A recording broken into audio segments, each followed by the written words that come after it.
That's one of those. That's where I took it from. Oh. I took it from. Good evening.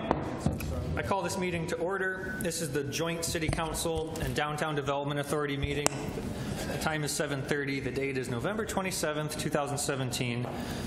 Can we please have roll call of City Council first? Mayor Pro Tem Bliss. Here. Councilman Corbett. Here. Councilman Gettings. Here. Councilor Grafstein. Here. Councilwoman Scott.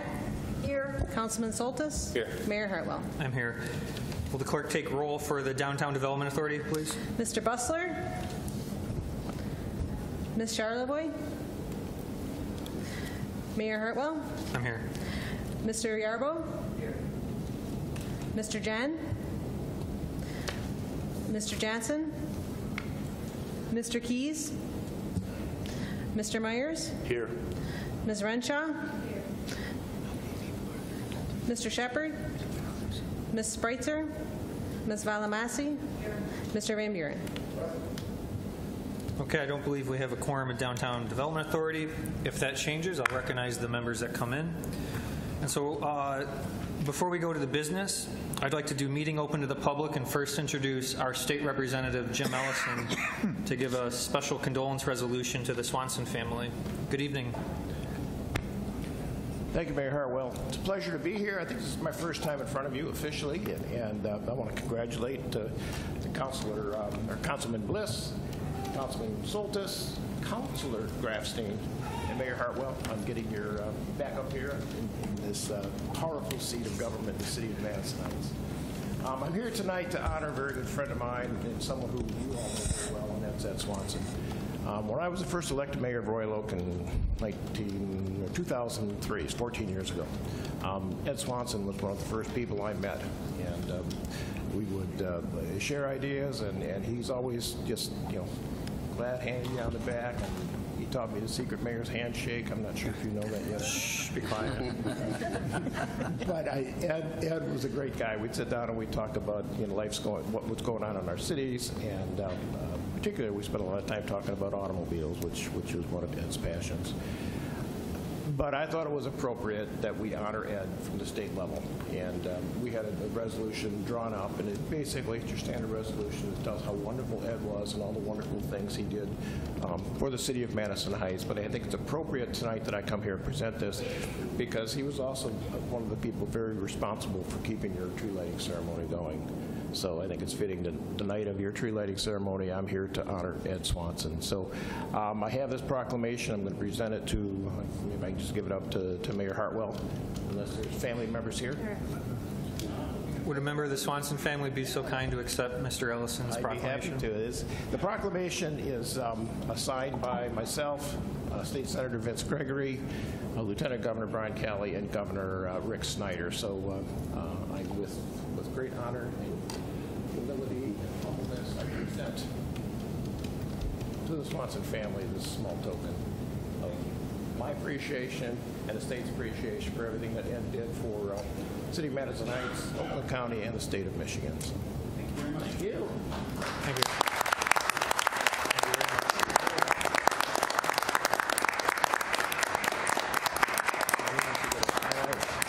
Mayor Hartwell, I would thank you for adjusting your schedule to getting me in because I'm off to another city commission meeting. So thanks for your service, sir. Call on me anytime. Oh, real quickly. Yes, please. Tomorrow I'm having my happy hour, my Royal Oak happy hour, the same as a coffee hour with different beverages in Royal Oak at the Rock on 3rd. But I'm also having one in Madison Heights on February 6th at Salinas on 11 Mile Road, 5:30 to 7 on February 6th. I look forward to seeing you all there. Thank you, sir, very much. In the same spirit of honoring our late Mayor Ed Swanson, the city would also like to give a proclamation to the Swanson family, and if I could ask the city manager to read it. Yes, certainly, Your Honor. Whereas it is with profound sorrow that the Madison Heights Mayor and City Council learned of the passing of former Mayor Edward C. Swanson on September 10th, 2017. And whereas Ed and his loving wife Elaine of 65 years have 3 beautiful children, Dennis, David, and Danette, along with 8 grandchildren and 9 great-grandchildren. Their children, grandchildren, and great-grandchildren brought them many moments of joy throughout the years. And whereas Ed Swanson was first elected as the mayor of the City of Madison Heights on November 8, 1999, and is the second longest serving mayor in the city's history, serving this capacity for 16 years from November 8, 1999 to November 9, 2015.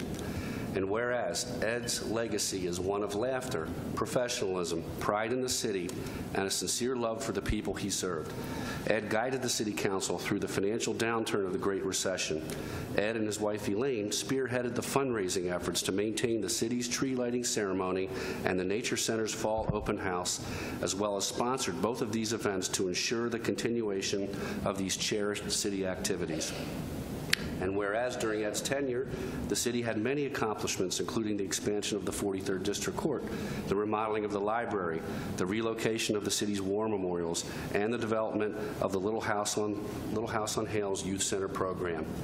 And whereas Ed's civic involvement included being a member of the Rotary Club, Exchange Club, JC's, Veterans of Foreign Wars, Optimist Club, and Boy Scouts.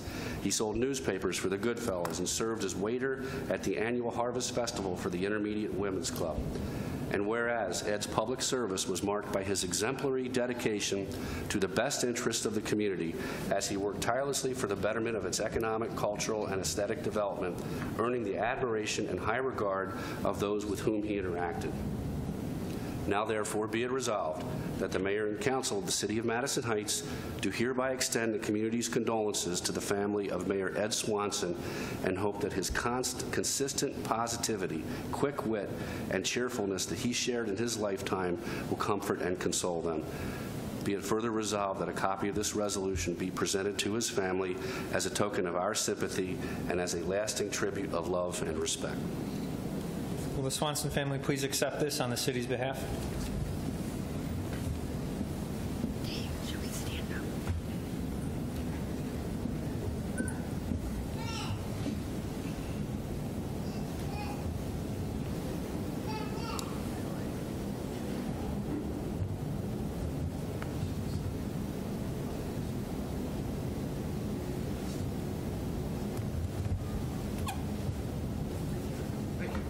Thank you. Thank you.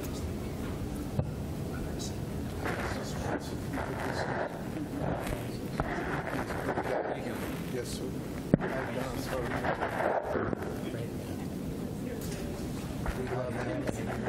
We love this. Great guy.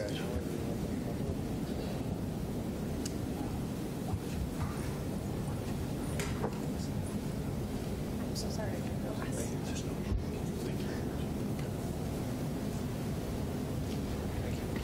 I'm so sorry for your anxious loss.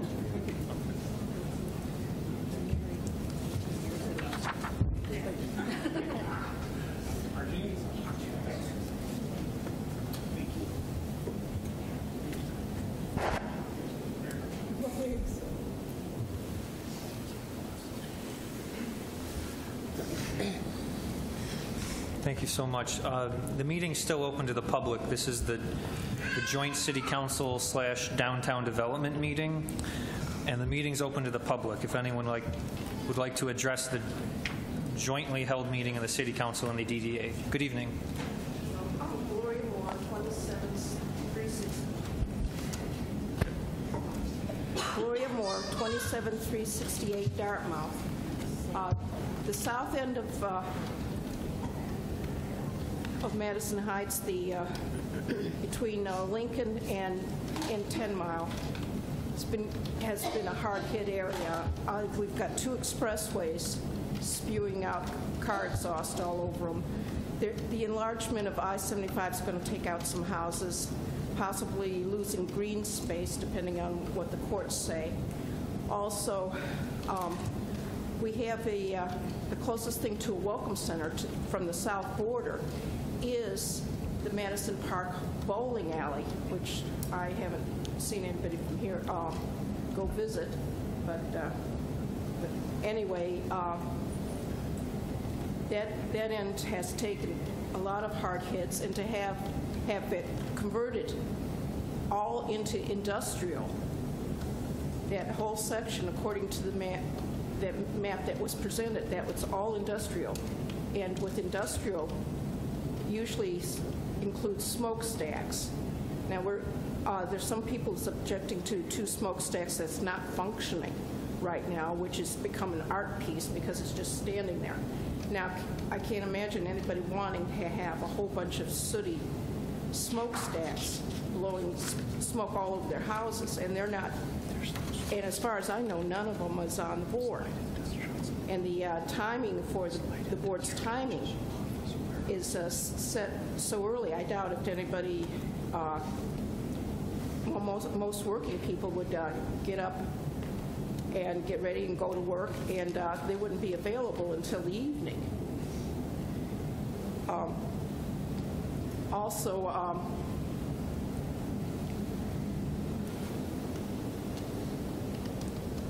there's a disconnection in communication between the south end and the rest of Madison Heights. And I had,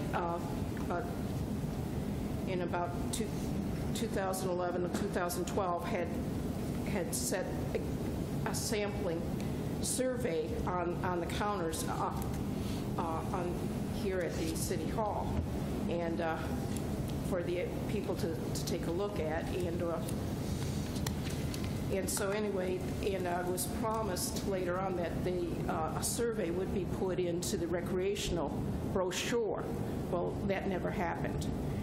And basically, it should be some sort of communication to the administration, should be from people that isn't normally on the computer, doesn't normally have the time to come up here.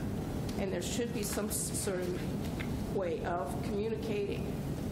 And I do agree that the DDA should have the money. I agree with that. But I also think that they should be talking to people and not leaving people in the dark. Thank you. Thank you very much. The meeting's open to the public. Would anyone else like to address City Council and the Downtown Development Authority? Hello, sir. Richard Clark, 29328 Howard Avenue. This is about a volunteer group, the only group that has to pay to be a volunteer.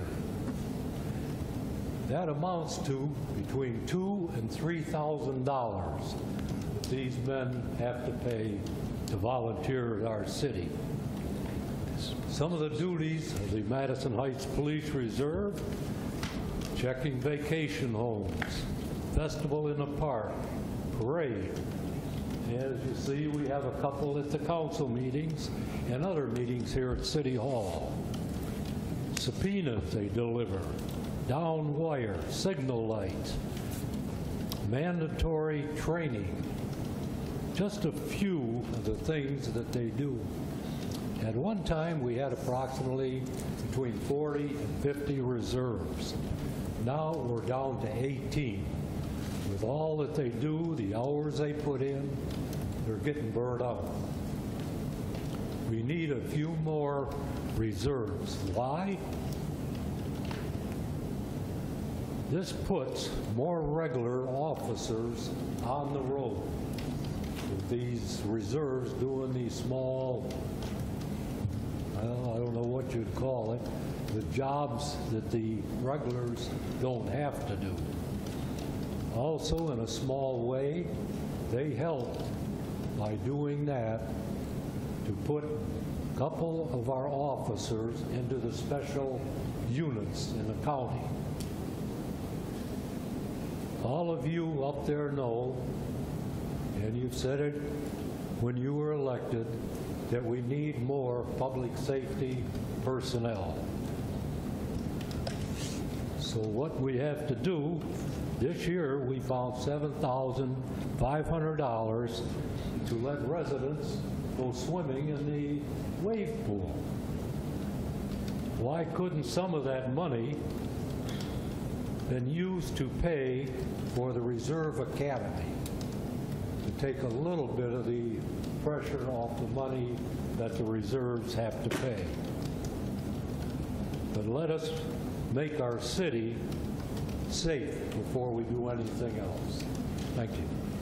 Thank you. The meeting is open to the public. Would anyone else like to address City Council and the Downtown Development Authority?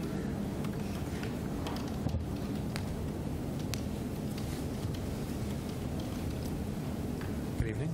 Good evening. Jim Capizzo, 863 Illinois. A couple of things. The Trump tax plan. Citizens for Tax Justice has a report on it, ctj.org. And that'd be good to look at. Also, I'm getting a new water meter. This is a microwave detecting meter, and at half a foot from the current one on the outside of the house, it'll pin that meter about every 30 seconds.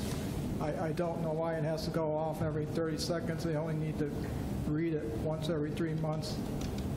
So we'll see what the new one does, and I'll demonstrate this for you later on. Thank you. That'd be helpful. Meeting's open to the public. Would anyone else like to address the joint City Council and DDA? All right. We'll move on. For consideration is Ordinance 2122, an amended and restated Downtown Development Authority Tax Increment Financing and Development Plan, the second reading by City Council. I'll have comments from staff, and then I'll invite any comments from the members of the Downtown Development Authority and Council as well. Mr. Myers? Yes, Your Honor. In June of 1997, City Council created the Madison Heights Downtown Development Authority, or DDA. As a result, the DDA adopted the Tax Increment Financing and Development, or TIF plan, to establish the legal basis and procedure for the capture and expenditure of tax increment revenues. The duration of the TIF plan was set at 20 years, commencing upon adoption by the City Council, and is due to expire next month. Accordingly, last year, City Council adopted a goal to review and update the Tax Increment Financing and Development Plan to guide the continued development of the Downtown Development District. On September 12, 2017, the Downtown Development Authority Board of Directors unanimously approved an updated DDA Tax Increment Financing and Development Plan for City Council's consideration and approval. Council's been provided with a copy of the amended ordinance, which was approved on first reading by Council on October 23rd. Staff and the DDA recommend that City Council adopt the ordinance on second reading and approve the Tax Increment Financing and Development Plan as presented. Should Council approve the TIF plan as presented, the ordinance will take effect 10 days after its adoption and upon publication. All right, before comments, what's the wish of City Council? Mr. Mayor? Mr. Corbett? Sir, I move that the council approve on second reading Ordinance 2122, amended and restated Downtown Development Authority Tax Increment Financing and Development Plan. Thank you. Is there support? Mr. Mayor. Mrs. Scott? Support. Thank you. Motion was made by Councilman Corbett, seconded by Mrs. Scott, to approve on second reading Ordinance 2122, the amended and restated DDA Tax Increment Financing and Development Plan. Are there any comments from the members of the Downtown Development Authority? You could use either microphone if you'd like to speak. It'd be helpful if you identified your name. I will. Thank you. Good evening. My name is Mike Van Buren. I am the chairman of the Downtown Development Authority. I'm also a business owner in the development area of the Art-Tech Printing Company. I am not a resident of the city of Madison Heights, and if you look at most of the people that are in the DDA, I believe the only resident is the mayor himself. But every member of this board is a invested interest in the downtown development area. Every one of them are in the downtown area that I'm aware of, and have a vested interest in what we've done. We put together the town hall meeting to put this TIF agreement together. It was extensive. We had council, we had members of the community and the DDA put everything together to put this agreement together. And I think I know Linda has put a lot of time into it. We put a lot of time with her, but she also saved the city a lot of money by putting it together compared to the first one that did it 20 years ago. It's kind of a shock to us, the financing from where it was set up 20 years ago and what we have now, but we'll work with what we have to work with. So that's what I had to say this evening, and thank you. Thank you. Other speakers from the Downtown Development Authority?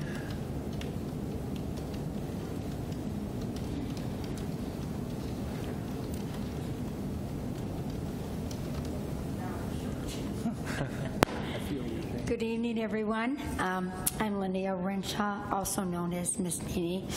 I'm a proud owner of Miss Nene's Child Care Center. I've been in the city for almost 22 years now, and it's been an honor and a pleasure to have been one of the original board members of the DDA. I remember going to the meeting and to find out what it was all about, and I've been on ever since. I've watched a lot happen.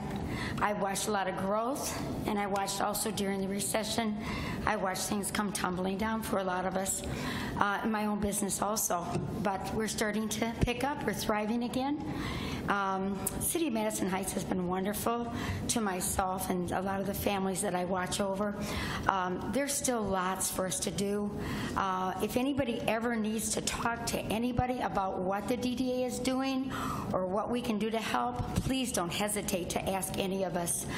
You know, the children are our future, and especially of our city, and they should be the #1 thing that we're watching over to make sure. I mean, just the small things that we can do will add up to the large things that we can accomplish if we all come together as a community. But please don't hesitate. Always ask. We watch so much happen. We watch the sign grants. We watch the clock tower, which means so much to a lot of us. The food festival, the art challenge. It's just wonderful. But I know there's a lot more we can do. We were taking baby steps. I think now we need to take leaps and bounds to get things done. And I want everyone to know that, there's that old saying about, you can't teach an old dog new tricks. Trust me, you can. And I'm willing to learn and do whatever I can. Thank you so much for allowing me to be on this board for as long as I have. Have a good evening and wonderful holiday. Thank you. Any other comments from members of the DDA? All right, what's discussion from council? All right, no comments. Well, then let's vote. It's just a vote of city council. So we'll do all in favor signify by saying aye. Aye. Opposed, say no. The motion carries. Congratulations. Thank you, DDA. Is there any other business before the joint city council and DDA? All right. The first meeting is adjourned, and we will open the regular council meeting of November 27th, 2017. The time is 7:52. Can we have a roll call for this meeting, please? Yes. Mayor Pro Tem Bliss. Here. Councilman Corbett. Here. Councilman Gettings. Here. Councilor Grafstein. Here. Councilwoman Scott. Here. Councilman Soltis. Here. And Mayor Harlow. Yes, I'm here. Would you please rise if you're able for an invocation to be led by Councilor Grafstein and remain standing for the Pledge of Allegiance?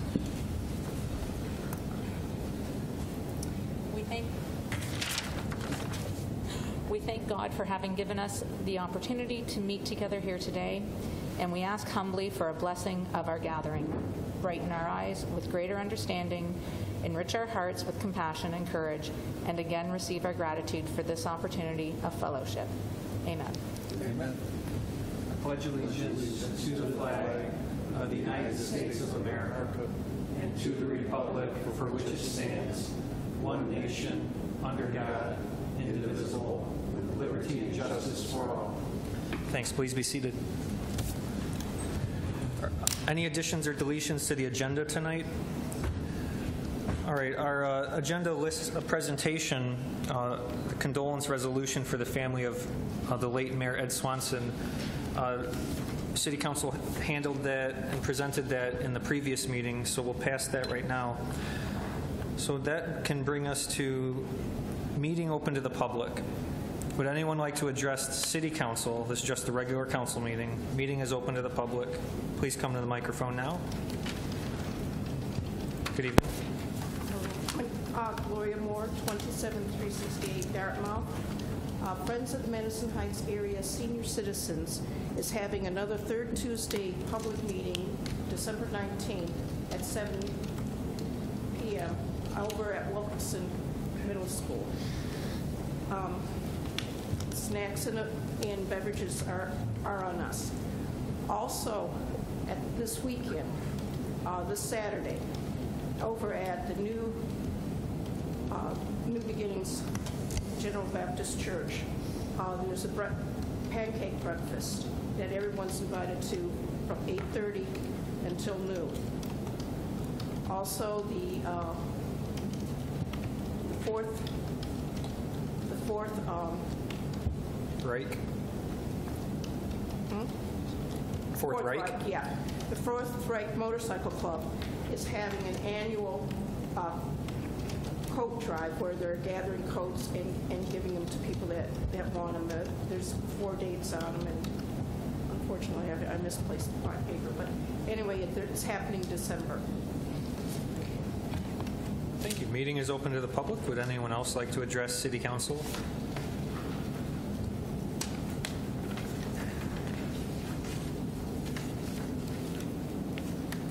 Good evening. Hello. Hello. I'm Paul Sanders. Yes, I live at 26433 Rialto here in the Madison Heights. I never realized that we have a downtown development authority. Can I ask them a question since they're here? Their meeting's closed. You could talk to them one-on-one, but we can't really have official downtown business during this meeting. Do we pay for their meetings? They're all volunteers. Okay. The meetings, there will be a staff member at the DDA meeting, but it's during regular work hours. Is that listed anywhere when they're meeting and where? Of course it is. Do you know, what's the quickest way to get to the meeting notes? Outside City Hall here at the lobby, you can see their posted dates. Also on our website, they meet quarterly. They meet in the morning, 8 o'clock, usually on a Tuesday. But those dates are published, and they meet right here at City Hall. And Mr. Sanders, we publish a calendar of meetings about a year ahead of time. In here?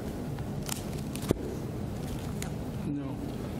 Probably not in the recreation catalog, no. Where would it be listed? Well, it was listed in writing because we recently hosted a meeting where it was physically in print. So I know it's been physically in print at one time. Yes, we have, Your Honor, we have a separate calendar of events that's published, but it's also published outside the building. There's an annual meeting calendar for all of our boards and commissions, including the DDA, and it's also online. So you're saying on the wall when you first walk in? Yes. Yes. Oh, yeah. Yeah, right on the north entrance there. Thank you. Yeah. Meeting is, thank you, Mr. Sanders. Have a nice night. Would anyone else like to address City Council on any subject? The meeting is still open to the public. All right, thank you. We'll close meeting open to the public. We have several communications tonight. The first are from the city auditors, the financial audit presentation, and I welcome Lisa and Keith from Plant Moran. Just one quick comment, Your Honor. After Keith and Lisa are done with their presentation, we would ask that staff receive and file the auditor's report. Would you like a motion for that? Yes, please. Okay. Thank you. Welcome. All right. Thank you very much. Good evening, Mayor, members of the City Council. I'm very pleased to be here tonight. I know I'm a new face to probably all of you. I was very glad to come on to the audit team for the city as the partner with Joe Heffernan's retirement, and it's been great to get to meet everyone and get to be a part of the city's team. I'm here tonight with Keith Szymanski, who's the manager for your audit team. Should be a very familiar face to all of you. Overall, we have a report to give tonight similar to previous years. We've taken the 99-page financial statement, and instead of going through it page by page, just have some summarized financial results that we'll go through with you.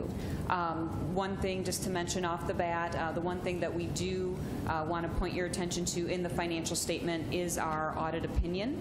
So each year, as a result of the procedures that we do over the course of a few weeks, the result is for us to give an opinion on the financial statements, which again this year we've said is an unmodified opinion, which means that the financial statements you have, the bound document, is in accordance with all accounting principles that are applicable to a governmental agency such as the City of Madison Heights, and all the numbers in it are materially correct. I also have a letter of our written communications to the board that I'll cover with you after Keith is done going through the financial results. From a big picture standpoint, I would say tonight we have both some positive things to report and then also some continued cautions or things to be aware of as you're thinking about future budgets. City of Madison Heights certainly is not alone in this. In the two biggest challenges we see facing almost all communities here in Southeast Michigan in particular are taking a look at addressing capital needs, so infrastructure and other needs for equipment and building improvements that were put off when the economic downturn took place. So most communities are looking for ways now that things have been delayed, how to work that back into the budget and how to address those very important capital needs, and also legacy costs. You'll hear us talk about that a lot tonight. I know your finance director also has a projection that she's sharing tonight, and that is certainly the biggest discussion point that we have with our communities is how to address pension costs and retiree health care costs. In Madison Heights here, clearly you took a big step toward that this year with issuing pension bonds to increase the funded status of pension plan, but really retiree health care is still there, and we'll talk about that quite a bit tonight. Overall, from an audit engagement perspective, the audit went very smoothly, and again, that's a testament to the hard work of your finance director and her team and the great job done in preparing for the audit. So with that, I will turn things over to Keith, who will walk us through the slides.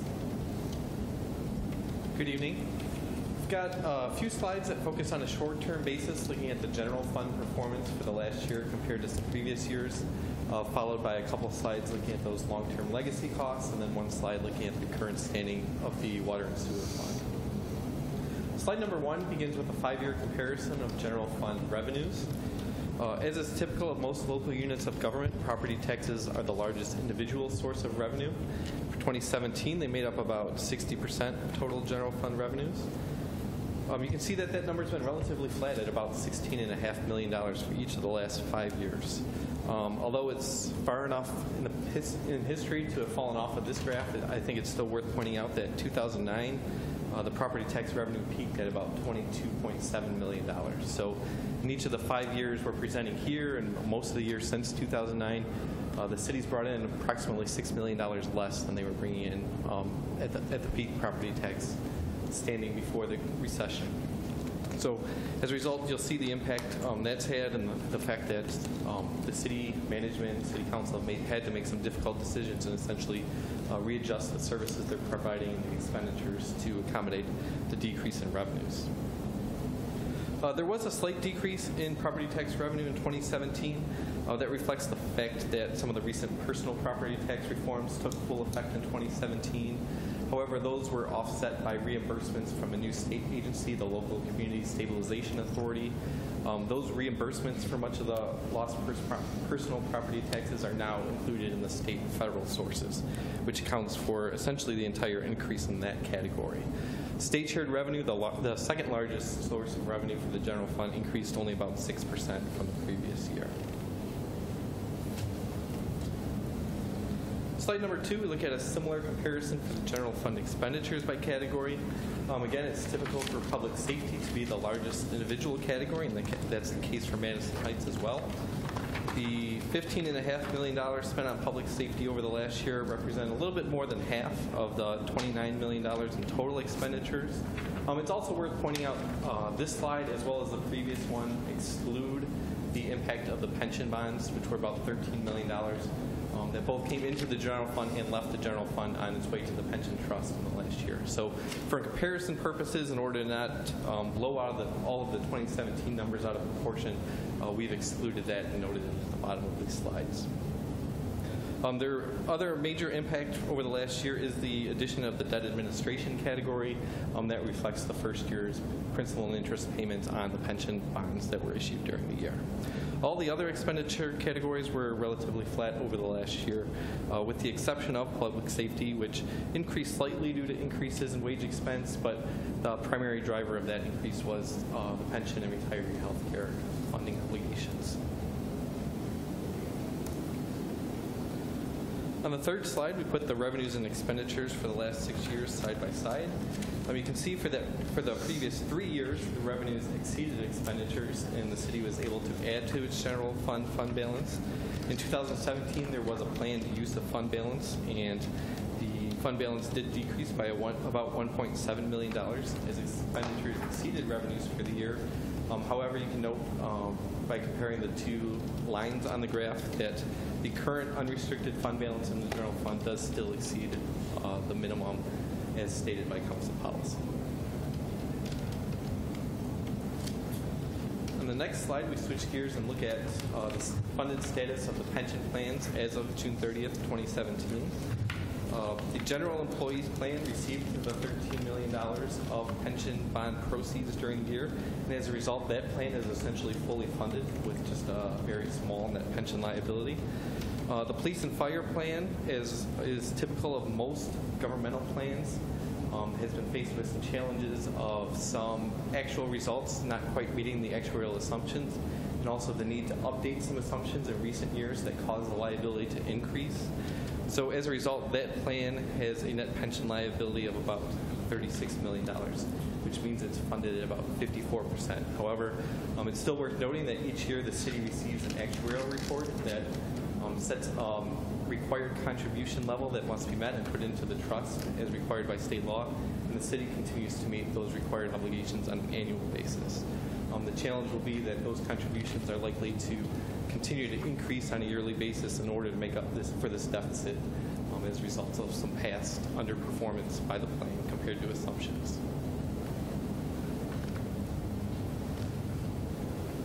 On the next slide, we're attempting to illustrate for you the impact of a new accounting standard that's going to take place a year from now. You may remember we've discussed in the past as well, but GASB Statement number 75 will change the way in which retiree health care is recorded by all local units of government.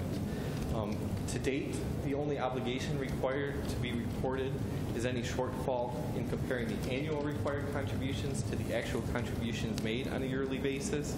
However, next year we're going to switch gears and look at the entire funded status on a cumulative basis, which will essentially align it with the two pension plans we just reviewed.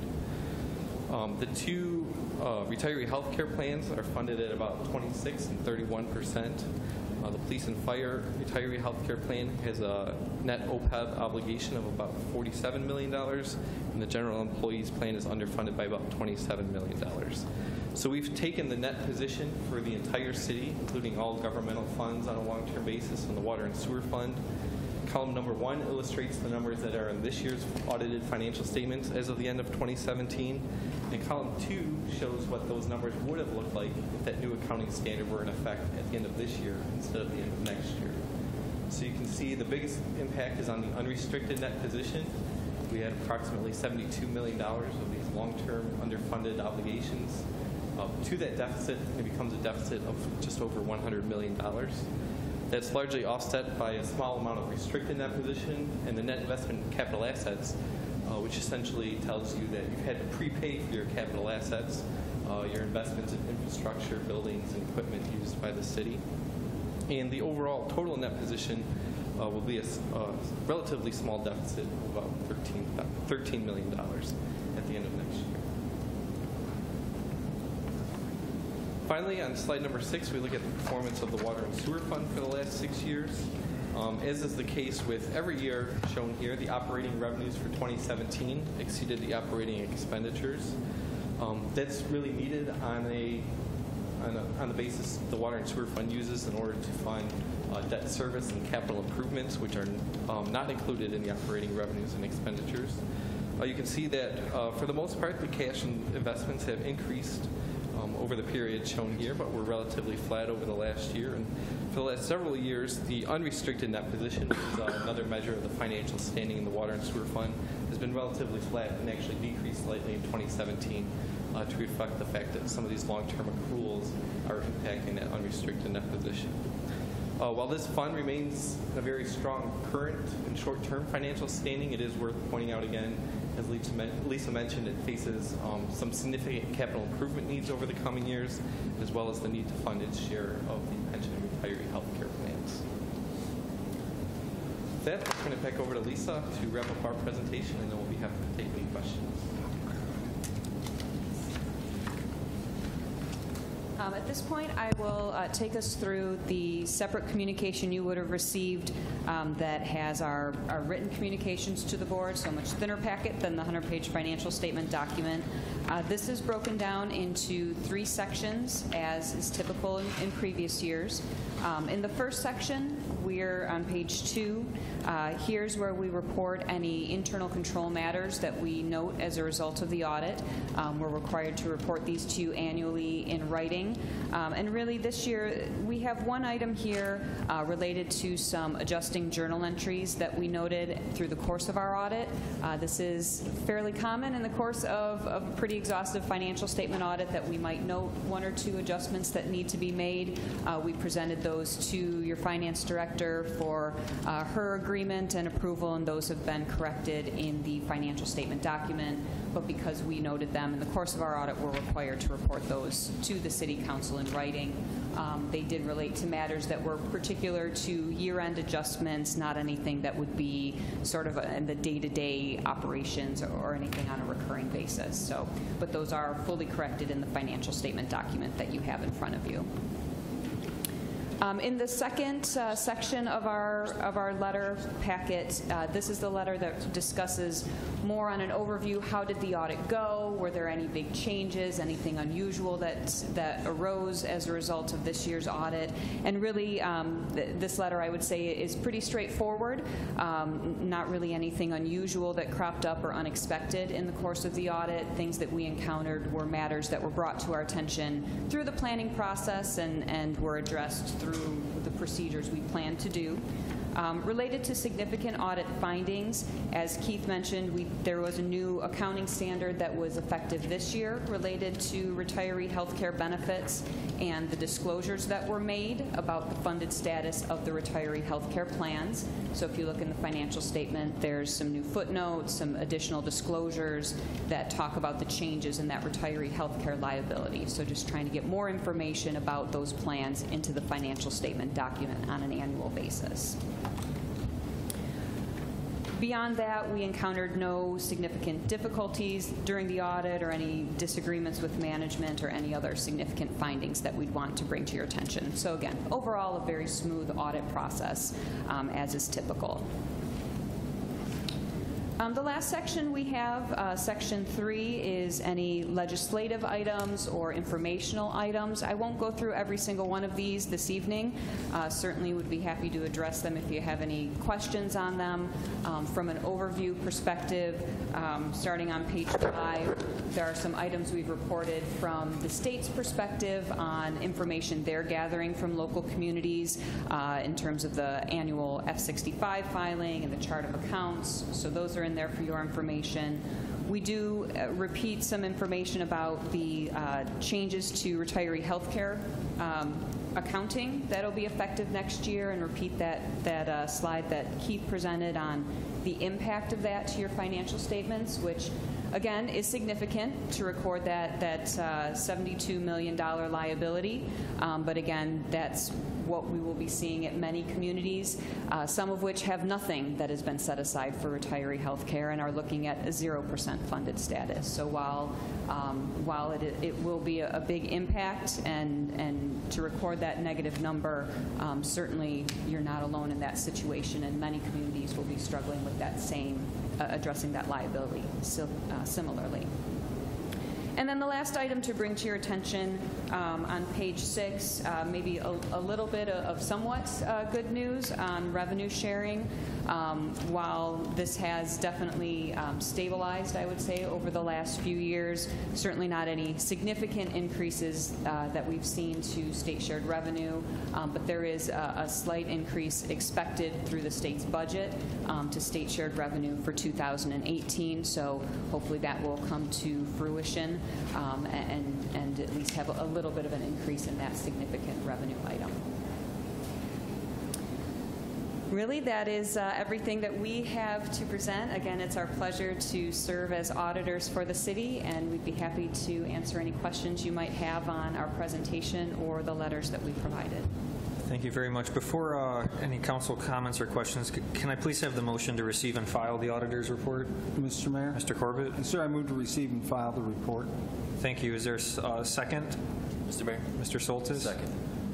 Thank you. Discussion from council? Mr. Mayor? Corbett? Just two quick questions. It was sort of funny in a way when I heard you mention about the changes in the accounting requirements by the state for retiree pension plans. I'm less interested in accounting for it than I am figuring out how to pay for it down the road. I'm wondering if there's been any movement that you're aware of. It was kind of on the front burner a couple of years ago in Lansing, some sort of a comprehensive or global approach, because as you point out, we're in pretty good shape compared to some communities, but we're all in the same lifeboat. Are you aware of any movement at all at the state towards a comprehensive? I'm not aware of progress in that regard. Certainly, there have been things that have been passed to increase awareness of the issue, and some additional requirements for reporting when you're below a certain percentage of funding, 60%. But at this point, unfortunately, no, not anything from a comprehensive means to address it. It reminds me of that commercial. The doctor comes in the room and says, "Boy, you're sick. You got 104 fever." And they say, "Well, what are you going to do about it?" "Oh, nothing. I'm just letting you know you're sick, but I haven't a clue what we're going to do." It's a challenge. And the other item, as I was reading through, I wanted to be just clear, and you mentioned it tonight, the impact of the change in the mortality tables. That was that 30-year-old mortality table that somebody forgot to update in the last 30 years. Has that been fully absorbed into our calculations now? Has it been fully realized? I'm not sure the right way to ask this question. It has been. So a new mortality table is being used in the current, or in the valuations that were done in this year's financial statement. So yes. Are there going to be any more changes like that you're aware of in the near term, or? Well, so the mortality tables get updated periodically, so that's an annual well, it was. It just wasn't reflected in.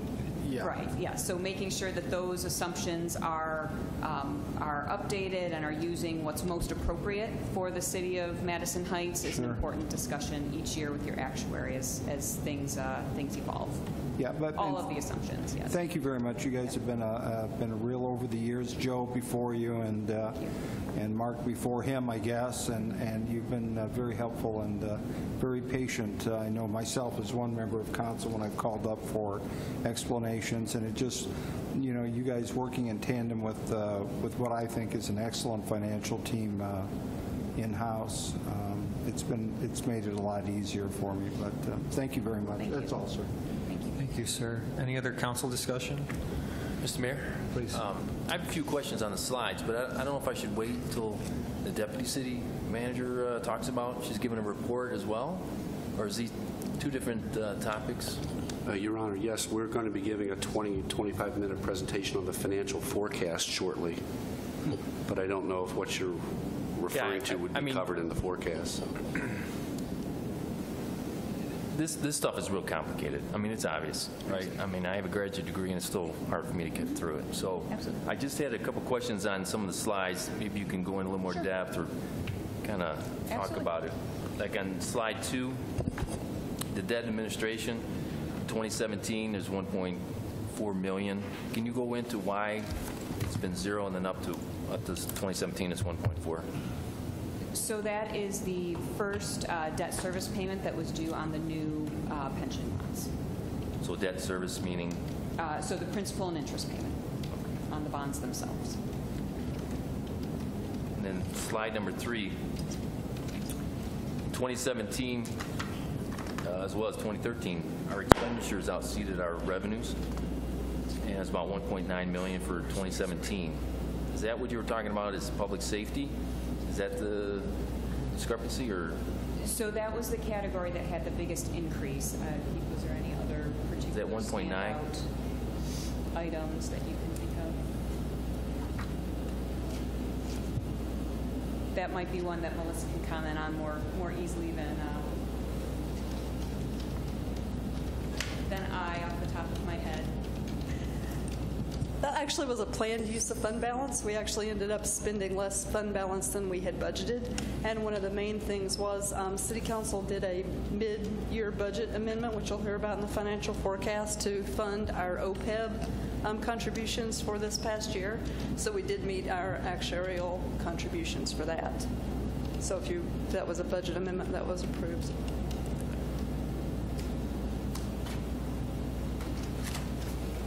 Slide number 5. So with that impact of the new accounting rule, $77 million.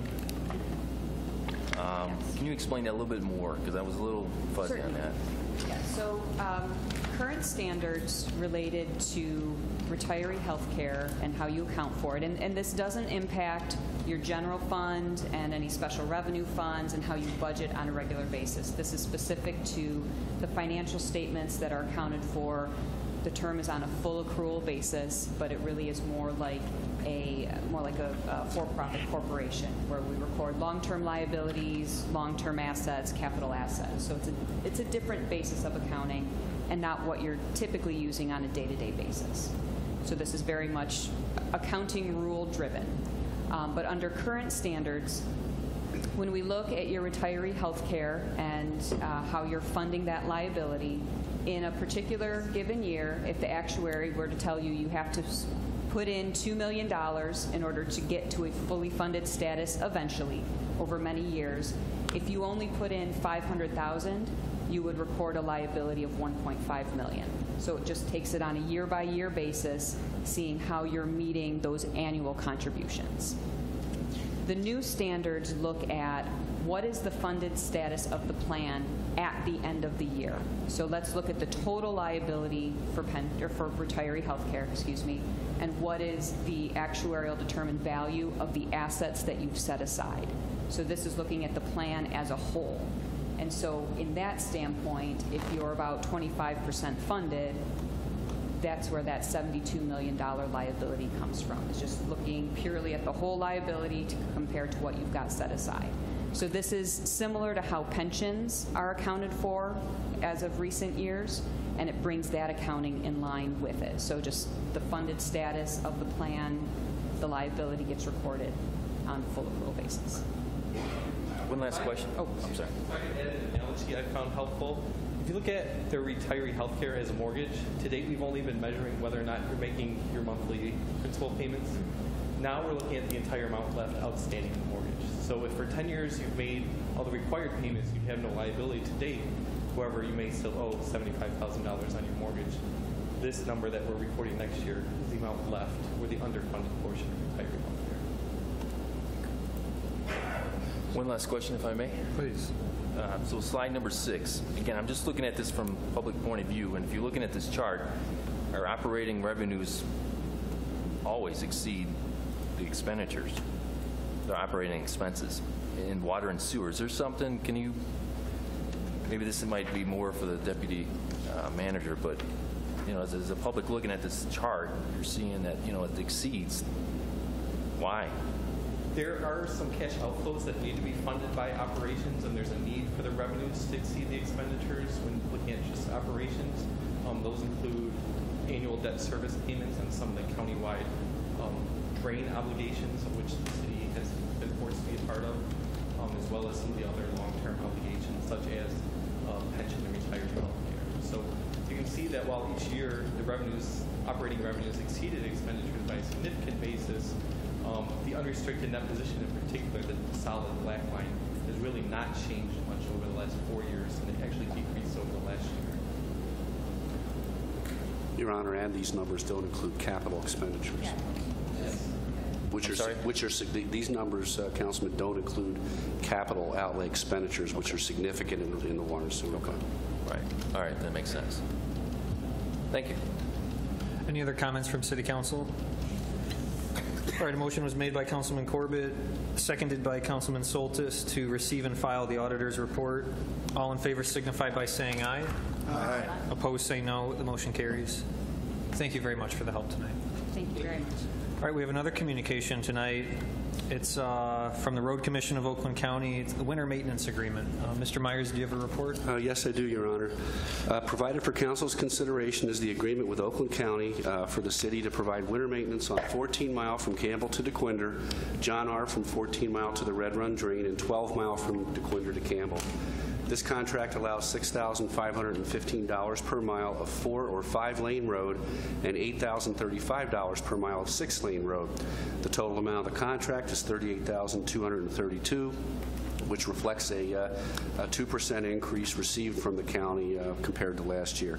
Staff and I recommend that the City Council approve the contract and authorize the mayor and city clerk to sign on behalf of the city. Thank you. What's the wish of City Council? Mr. Mayor, Mrs. Scott. I move for City Council to approve the contract with the Road Commission for Oakland County, the 2017 to 18 winter maintenance agreement, and authorize the mayor and city clerk to sign on behalf of the city. Thank you very much. Is there a second? Mr. Mayor? Mr. Corbett? Support, sir. Thank you. Motion was made by Mrs. Scott, seconded by Mr. Corbett to approve the contract with the Road Commission of Oakland County for 2017-18 winter maintenance agreement and authorize the mayor and city clerk to sign on behalf of the city. Any discussion from council? All in favor signify by saying aye. Aye. Opposed, say no. The motion carries. The next communication is C3 from the Macomb County Department of Roads, the 2017 winter maintenance agreement. Mr. Myers? Yes, Your Honor. Presented for council's consideration is the agreement with Macomb County for the city to provide winter maintenance on all lanes of DeQuinder from 12 to 14 Mile. The county has proposed a 5-year agreement, during which time any increases or decreases will be brought before City Council for an approval as an amendment to the contract. The intent here is to streamline the annual contract process for both parties involved. This year's contract allows $6,035 per mile of 4 or more lanes for a total of $24,564. As with the Oakland County agreement, this amount also reflects a 2% increase received from the county as compared to last year. Staff and I recommend that council approve the contract and authorize the mayor and city clerk to sign on behalf of the city. Thank you. What's the wish of City Council? Mr. Mayor? Mr. Corbett? Sir, I move that the City Council approve the 2017 through 2022 winter maintenance agreement with the Macomb County Department of Roads, subject to an amendment process referenced in the report. Thank you. Is there a second? Mr. Mayor? Yes, sir. Second. Mr. Mayor, Yes, Mr. Sherman? the motion should include authorizing the mayor and city clerk to sign on behalf of the city. Do you accept that, Mr. Corbett? Absolutely. Mr. Soltis? Yes. Thank you, Mr. Mayor. Is there council discussion on this item? I had a question. Year to year to year, we see increases in how much we're paid. Now that we're going to approve a 5-year contract, will there be annual increases to our payment? Or will it be the same amount that we get paid every year for those 5 years? Mr. Vitale's here tonight, Your Honor. Good evening, Mayor, Council. That's a great question, Mayor Hartwell. The reason behind the 5-year agreement was Macomb County Road Commission reached out to me in the interest of streamlining the contract, said, would you be interested in a 5-year contract? I said yes, but only if we'd be able to have the discussion on an annual basis on increases. And one of the bullet points in the agreement, which is bullet point 6, talks about increases with the agreement. Council will most likely see this agreement every year like you normally do. It'll just be an amendment to the contract, that's all. Oh, thank you. Perfect answer. Any other comments or discussion from City Council? All right, let's vote. All in favor signify by saying aye. Aye. Opposed, say no. The motion carries. We'll move on to reports. We have several tonight. The first report is from the Deputy City Manager, and it's the long-range financial outlook presentation. Mr. Myers and Ms. Marsh? Yes, Your Honor. Ms. Marsh and I have a 25-minute presentation. If you can let me get set up just a second.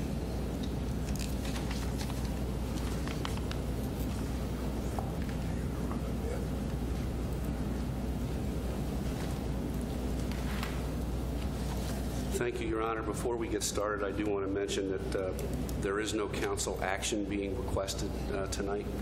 This is for informational purposes only, and this is regarding our fiscal year 2018 to 22 financial forecast. Over the last 25 years, the city has developed a strategic and sound financial decision-making process which has helped us deal effectively with fiscal challenges. Tonight, we present the 5-year financial forecast to provide council and the public with a detailed estimate of the revenues and expenditures for the current and future 4 years to serve as a first step in the upcoming year's budget process. This detailed look at the financial estimates serves as a tool to identify fiscal trends, shortfalls, and issues so the city can proactively address them. This forecast, therefore, is essential to planning the future financial sustainability of the city as we proceed through the goal-setting, capital improvement, and budget planning process. Tonight's presentation includes a brief discussion of the regional economic outlook and a review of the general, major street, local street, and water and sewer funds. Much of our presentation will concentrate on the city's primary operating fund, our general fund, including a discussion of reserves, challenges, and forecast assumptions. Reflecting the country as a whole, Oakland County and the Southeast Michigan region continued lackluster improvement during 2017. The best single measure of the U.S. economy is inflation-adjusted or real gross domestic product, which comprises all of the goods, services, and structures produced in the economy. As reported by representatives of the University of Michigan's Institute for Research on Labor, Employment, and the Economy at the June 2017 Oakland County Economic Outlook Forum, real or inflation-adjusted U.S. gross domestic product, or GDP, downshifted from an average rate of 2.6% in 2015 to 1.6% in 2016, held down by weak inventory, investment, and net exports, both of which can be quite volatile. Overall, the forecast is for real GDP growth accelerating to 2.1% in 2017 and 2.4% the next year before moderating slightly to 2.2% in 2019. Of the key economic factors, job growth and unemployment are two of the most important financial indicators of recovery because a loss of jobs cuts across all sectors of Michigan's economy, impacting the housing market and funding for state and local government services which rely on income, property, and sales taxes. The University of Michigan economists forecast the job growth will slow down over the next 3 years to 2.1% in 2017, 1.9% in 2018, and 2% in 2019. The growth we foresee moving forward translates into average gains of an average of 14,800 per year from 2017 to 2019. Over the period from 2009 to 2016, the county's job growth of 18% has greatly outpaced both the nation's 9.9% and Michigan's 11.8% gains. The economists also note that if the forecast proves correct, the span of Oakland County's current recovery will extend to at least 10 years. The county's upward trajectory continues to be supported by its strong economic fundamentals. Now I'll turn the presentation over to Melissa to discuss general fund reserves and forecast challenges. In December of 2015, the City Council approved the goal to modify the city's financial reserve policy to comply with the Michigan Government Finance Officer Association's best practice of adhering to an operating reserve policy, setting the minimum reserve level at no less than 2 months or 16% of regular operating expenditures plus 1 year of debt payments, using fund balance reserves only for one-time expenditures. This policy was established to prudently protect the fiscal solvency of the city. Reserves are important in order to mitigate the negative impact on revenues from economic fluctuations, state budget adjustments, and unfunded mandates. This bar line graph depicts the target and available general fund balances since 2006, as shown against total revenues and expenditures. In all years, the city has been able to maintain a fund balance at or slightly above the minimum target fund balance. In fiscal year 2017, the general fund reserves ended at $7 million. This was down from $8.7 million in fiscal year 2016. Of this amount, $6.7 million is considered to be spendable and available to fund operations. Total fiscal year 2018 operating expenditures are $25.9 million, with general obligation debt payments just over $1 million. The required fund balance reserve is $5.5 million. Strong financial policies that are reviewed on a regular basis are part of the reason the city has maintained its AA- bond rating. It is important to note that fund balance does not represent cash on hand, but rather it equals the difference between current assets and current liabilities. Although revenues have started to increase, they are not projected to keep pace with inflation and other expenditure increases, which continue to make financial planning a prudent activity. Development of a long-term financial plan is essential to sound financial management.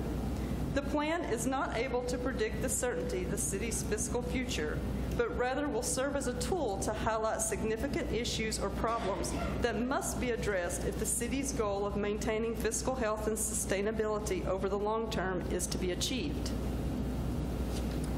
It should be noted that this report has focused on the city's ability to continue current services and programs using existing sources of revenues. It is important to remind everyone that over the past 10 years, the city has struggled to replace and maintain necessary capital outlay and infrastructure for general fund activities. This lack of funding is now catching up with us as we strive to continue to provide excellent services and reinstate programs. Therefore, funding for any new programs, reversal of any gap measures used to balance the budget, or other major initiatives still require trade-offs during the planning and budgeting process. As you heard in Plant Moran's year-end presentation and included in the financial forecast, the #1 financial challenge facing the city over the next decade is legacy cost.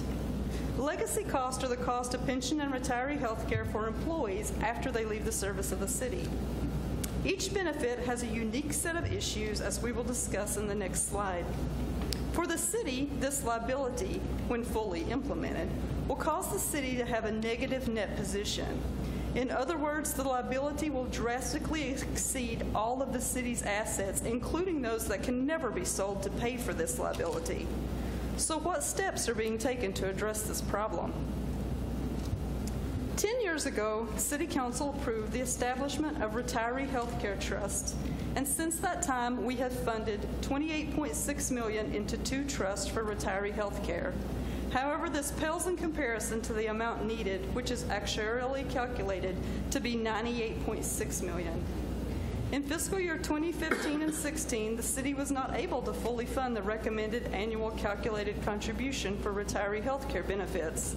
In 2017, the city budgeted a flat dollar amount equal to the 2016 contribution. However, City Council prudently approved a budget amendment to make an additional contribution exceeding the recommended contribution for the fiscal year by $279,000. While this is still better than many municipalities statewide, the current funding level is only 29% and does not meet the recommended state funding level of 40%. Staff continues to work toward funding these liabilities, and in fiscal year 2019, the goal proposal will address the OPEB funding shortfall by presenting Council with a recommended OPEB funding policy. If approved by Council, this could impact the budget by allocating a larger portion of funds towards the OPEB benefits that have been promised but not paid. Ben is now going to discuss the assumptions used in the financial forecast calculations. As mentioned earlier, current economic reports indicate that the state and county are showing signs of recovery. Revenue estimates contained in this forecast are based on assumptions that the overall property tax will be stable but stagnate with a combined tax increase in tax revenue of 1.6% per year. Although the housing sector continues to expand, the Michigan tax structure limits growth to CPI or 5%, whichever is less.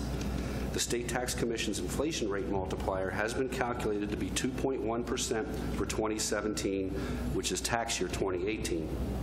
Real property taxable value estimates are based on assumptions received from Oakland County Equalization of a minimum of 3% reduced for Proposal A and Headley. Variations are due to Michigan Tax Tribunal reductions. Other major revenues, such as state revenue sharing, are assumed to see a modest increase of 2.1% to the constitutional portion and to remain flat for the statutory portion based on the state of Michigan's budget projections. After 2017-2018, overall total revenues are estimated to remain essentially flat without much growth over the forecast period. These projections in revenues are less than the annual forecasted increase in expenditures. Real property tax revenues are projected to increase by 3 to 3.5%, but reduced to the amount of inflation, which has been calculated at 2.1%. Personal property is estimated to continue to decrease as further property tax exemptions take effect and business operators learn more about the exemptions available. This information is based on estimates from Oakland County Equalization.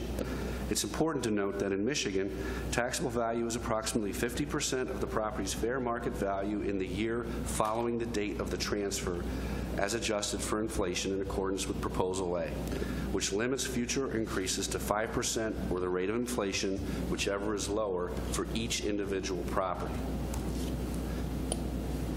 The state revenue sharing program distributes sales tax collected by the state to local governments as unrestricted revenues, which are comprised of two parts: constitutional and statutory revenue sharing.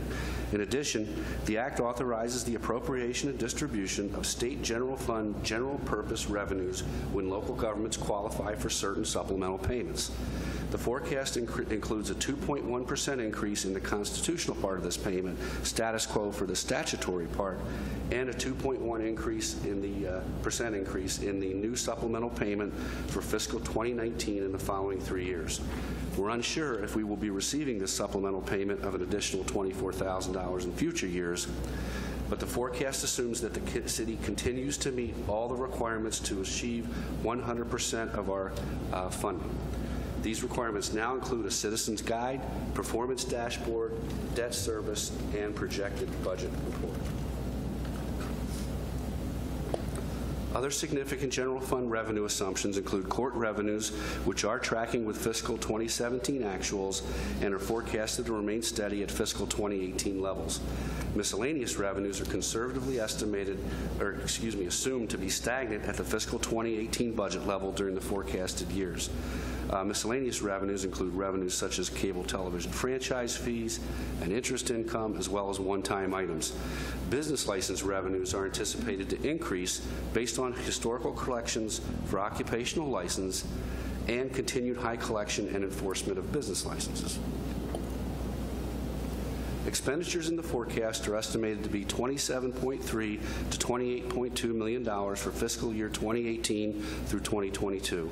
This is still lower than 2008, when the city ended the year with actual expenditures of $31.4 million. These expenditures are made up of personnel services, supplies, other services, and capital outlay. As shown on this slide, the personnel category, which includes health care premiums and retirement benefits, continues to represent 72% of the general fund budget. Full-time staffing, which consists of 142 full-time employees, is assumed to remain at or near the same level for the period covered by the financial forecast. As the city is experiencing and has been experiencing a number of retirements in key service areas such as police, fire, and public services, staff are working hard to provide for the timely replacement hires in order to maintain our authorized strength. Expenditures related to negotiated salaries are not included in the forecast because all the city's union contracts expire on June 30, 2018. For estimating purposes, the forecast assumes status quo with both wages and benefit levels. Changes in pension contributions are based on estimates by the Municipal Employees Retirement System normal cost projections.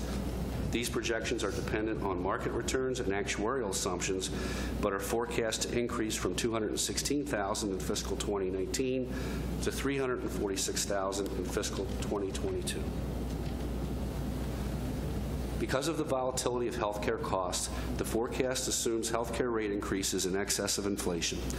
Based on estimates from the city's healthcare consultant and national and state trends, health insurance is forecasted to increase as follows: 7% in fiscal 2019, 6.5% in fiscal 2020, 6% in 2021, and 5.5% in 2022.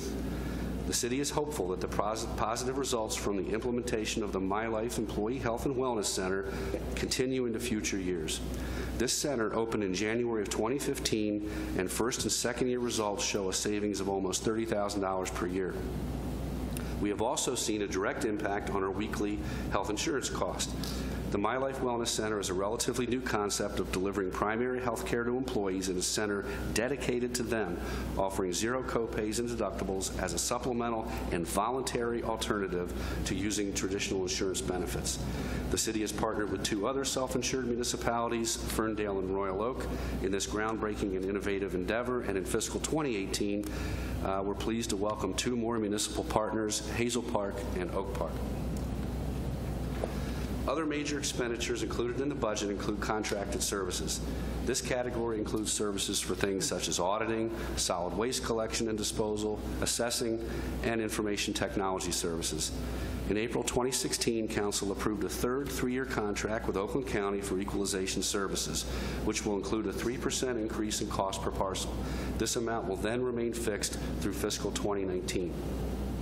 Following the completion of an information technology assessment and strategic plan, Council approved in November of 2014 a 3-year contract to BPI Information Systems, which assumed responsibility for information technology support services citywide at a base cost of $196,000 per year. As provided for under the agreement, the contract has been extended for 1 year until December 2018. The city's solid waste contractor, GFL Services, is currently operating under a 10-year contract originally negotiated with Rizzo Services, which began on July 1, 2010. In accordance with the contract, fiscal 2018 saw an increase of 1.4%. The remainder of the forecast includes 1.5% in 2019, 1.6% in 2020, and status quo for 2021 based on contractual pricing.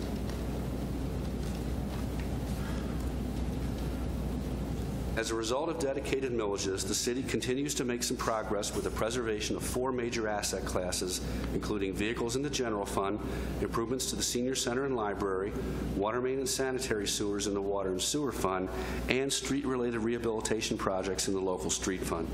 Other assets included in the forecast capital outlay that are not covered by special millages include computer technology, building improvements, other vehicles, and machinery and equipment in the general fund. The 5-year forecast includes all of the capital outlay items contained in the Capital Improvement Plan, or CIP, and included in this year's or fiscal 2018 budget. Capital outlay items recommended in the budget will depend on current year needs and available funding. A detailed listing will be presented when Council receives and files the CIP in early January. A major source of funding for police, fire, and maintenance vehicle replacements, Proposal V, was renewed by Madison Heights voters at the current level for a 10-year period beginning in fiscal 2018. Unfortunately, this millage only generates approximately $200,000 per year, which, as an example, requires us to save this millage for 3 years to have enough funds to replace 1 pumper in the fire department. Now Melissa will discuss the other funds before concluding the presentation. In addition to the city's general fund, we also forecast for 3 other funds: Major Street Fund, Local Street Fund, and Water and Sewer Fund. The primary revenue source for the Major Street Fund is Act 51 road funding from the state of Michigan. For the 5 years of this forecast, it is anticipated that the funding will increase based on projections from the state to include the new state restricted revenue package. In fiscal year 2019 of this forecast, this increase is 9.6% and 2% each year thereafter. The forecast does not include a transfer between major and street and local street funds in any of the years forecasted. During the budget process, staff will make recommendations if and when transfers are needed. Due to the enactment of Public Act 459 of 2017, the city will no longer be responsible for the $4.2 million local match to support the Michigan Department of Transportation's I-75 widening project. Another factor impacting the Major Street Fund is road maintenance salt, which is historically one of the most volatile commodities purchased by the city. The forecast holds the expenditures for salt steady due to the unknown weather conditions and salt prices. At June 30th, 2017, the Major Street Fund balance was $328,000. The primary funding source for local streets is the dedicated proposal neighborhood road millage. Funds collected under this road millage have the same assumptions as the general fund property tax revenues of a combined real and personal 1.91% and 2% each year thereafter. Local streets also receives funds through Act 51 road program from the state. For the 5 years of this forecast, it is anticipated that funding will increase on a projection from the state to include the new state restricted revenue package. In fiscal year 2019, this increase is forecasted to be 5.7%. At June 30th, 2017, the fund balance for local street fund was $2.3 million. Of this amount, $2.2 million is reserved for the neighborhood road projects and will be expended on R2 projects over the fiscal years 2018 and 2019. The major revenue sources in the water and sewer fund are from charges for water and sewage. Although future proposed budgets may reflect the need to increase water and sewage rates to end users, the rates are not included in the forecast because the forecast is only the first step in the budget process, and we don't know exactly the amount of future increases from the Oakland County Water Resources Commissioner for sewage disposal and treatment and stormwater rates. Once these major expenditures are identified, we will begin the process of recommending water and sewer rates for fiscal year 2019, which will be incorporated in the budget process and the recommendation to council. Effective with billings on or after July 1st, 2016, the city began operating under a new sewer rate structure, which splits out stormwater charges based on the individual parcel's stormwater runoff as calculated by the amount of pervious and impervious surface and shown through the equivalent residential units, or ERUs. This charge did not affect the total amount charged for stormwater, but will more accurately reflect the differential between sanitary and stormwater usage. Effective with billings on or after July 1st, 2017, the city separated the George W. Kuhn drain debt payments from the water and sewer rate and included this amount on the summer tax bill. This change completed the implementation of the rate structure remodel. We do not anticipate any significant billing method changes in the next 4 years. The city has not yet received the actual rate increases from the Great Lakes Water Authority or the Oakland County Water Resources Commissioner. To develop assumptions for the forecast, staff looked at the past 3 years of history.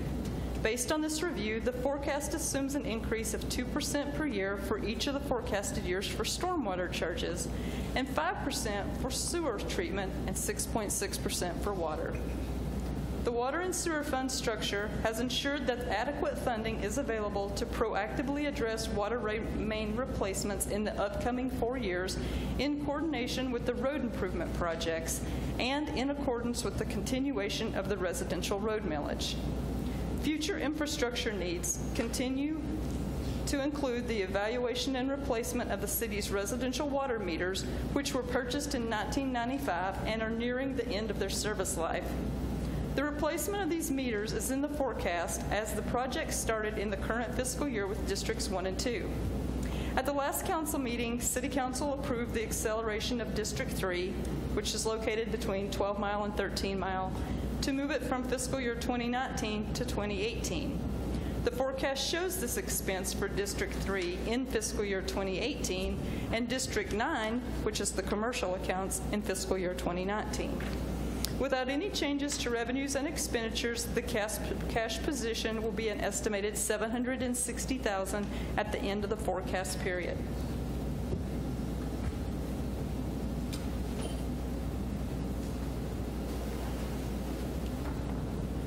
I've messed up my slides. In conclusion, the city is committed to delivering high-quality essential services at an affordable price for our residents.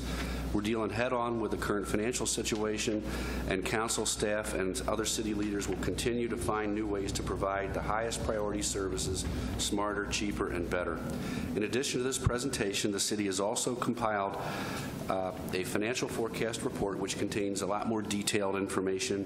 And to review this report, please visit our website at www.madison-heights.org. Mayor and Council, this concludes our presentation, and no formal action is necessary tonight. Thank you. Although no action, any comments or questions from City Council to staff? Your Honor. Yes, please. If I may, I have 2 questions. I think you guys do a great job. I just want to clarify 2 things. On slide 15, the police and fire. So it looks like from 2015 on, it's kind of a straight line across for budget full-time positions. Does that include the openings that we have? I mean, how many openings do we have for police and fire right now? Do you know offhand? That does include every open position. It does include. It includes all the filled and all the open positions It's authorized in the city. budgeted positions. Okay. Yes. And then slide number 21, about the water.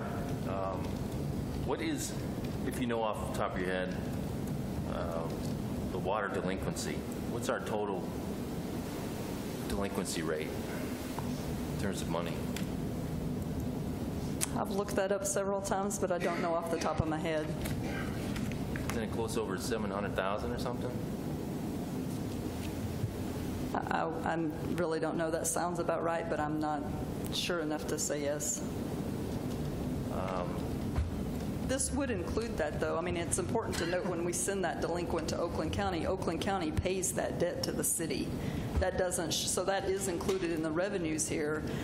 Any money that is considered delinquent in March, actually the end of February, on March the 1st, is no longer payable to the city, and we do a whole calculation of our taxes. We have to balance to the penny, and we send that to Oakland County. Oakland County takes out a bond for that money, pays all the municipalities in Oakland County back, and then they become the collecting agent for it. So we're not collecting on those. The people then have to pay Oakland County. So it is included in the revenues that you see on this slide in the year that it is delinquent. That sounds like a huge bill for Oakland County. Mm-hmm. I mean, if Madison Heights has got close to 700,000, have they ever talked about changing that? It's actually one of the most efficient systems that I've seen. I've worked in other counties in Michigan, and they leave it up to the cities to collect. And if the county didn't do it, it would be up to me and my staff to go around knocking on doors and padlocking things, and then the city would be out all of the money, which Oakland County has a better financial stability to bond for that every year, and they have an entire staff that's all they do. I guess they could always change it, though. But, hey, when does the Water Authority make that decision on whether they were going to raise the rates? When exactly is that? Do you know? It typically is the end of March, if we're lucky, closer to April. I think some years it's actually been after we printed the budget document, so it gets later and later. They changed their calculations twice, I think, over the past 3 years, and so that's kind of held it up. But it's right about the same time we're adopting the budget. I think last year, didn't we have a raise, but then the city absorbed it, excuse me?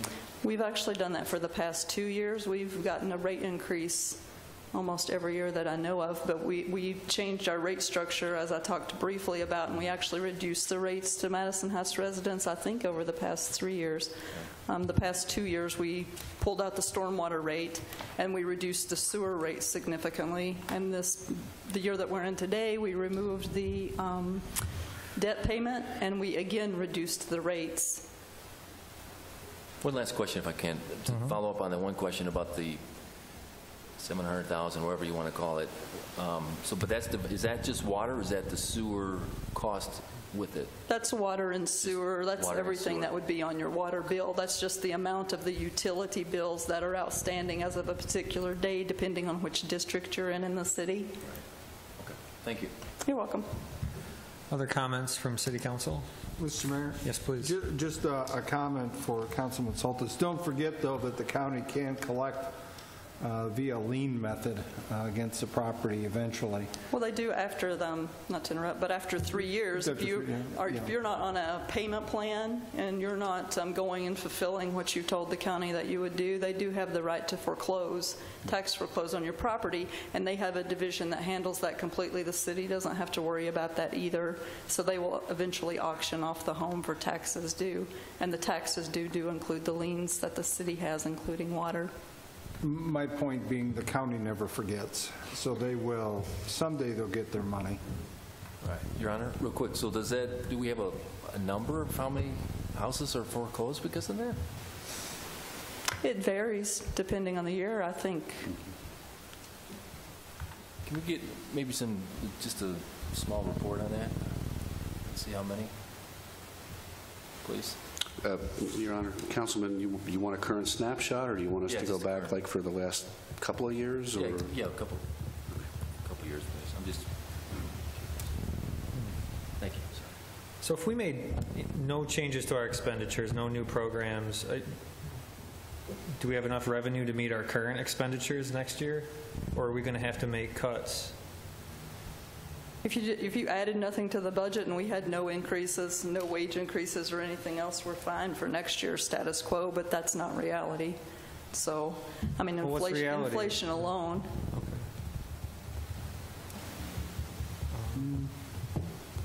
Well, I have a take into slide. account everything out of our control. So, you know, the rising cost of healthcare. I mean, we still won't have enough revenue to meet our current expenditures. Like, If you're talking about current operating expenditures, yes, we do have. The problem that I see, and Ben can interrupt, is our capital needs in the city. Since really the recession started in 2018, we've scraped by on the department heads turn in the capital items, and you'll see it in the CIP that you get in December, and we end up slashing about half of that out. Just what do you have to have? What's dying that can't make it anymore? And so that's really catching up with us now. To use the same thing that the auditor was saying, if you compare this to your home and you just, keep putting whatever on your roof and you have a hole in it and then you put a tarp on your roof, eventually your roof is going to give way. So that's kind of what we've done here, put Band-Aids on our capital items, and that is putting a strain on our revenues going forward, which is separate from operating, but that is definitely the number one concern, and we don't have enough revenues to fund all of our capital needs. That's about $1.5 million a year. And, Your Honor, it's also a part of the reality that is putting increased pressure on us to do planned uses of fund balance every year, which that relates back to capital, relates back to goal setting, relates back to operating, and we want to do everything we can to maintain that minimum target fund balance, but there's pressure every year. I think it's slide 6 that has the forecasted revenues and expenditures. So you can see the difference when he gets there on the third row. So that first column, that negative 1.66, that would be the use of fund balance that Plant Moran was talking about that we had. And then this year we've budgeted the $282,000. So the forecast currently has a budgeted use of $521,000. That's status quo for operating expenditures, because in the forecast I do not include any wages. I do include increases for health insurance, but just what I get from the healthcare consultant, which is just the box rate for this area of the country. So that's no increase in capital. So that's status quo, as you can see. So, and the use of fund balance underneath. what I thought was a very useful part of your report was the history of some of the more dramatic or noteworthy changes we've made, including adopting the My Health Wellness Center, outsourcing assessing, basically outsourcing waste management and using VPI for IT. Those are major changes for the operation of our government. Most years we don't see those major changes. It's the low-hanging fruit. Do you anticipate needing a major game changer in this next budget? Not on the side of operations. I would. Yeah, I think you're going to see some goal proposals, especially in regard to the one we referenced earlier about dealing with our legacy cost issue. That could be a potential game changer in terms of the amount of budget available to fund other things. For us to start making a serious dent in that liability will affect our ability to pay for other things. Well, and it's worth noting that there's also a goal proposal to address our capital needs and a different way of looking at that and maybe addressing that needs that we would be asking council to consider, because we can't keep funding capital the way we are now, which is basically paying cash for it as we go. We do not take out any debt for that.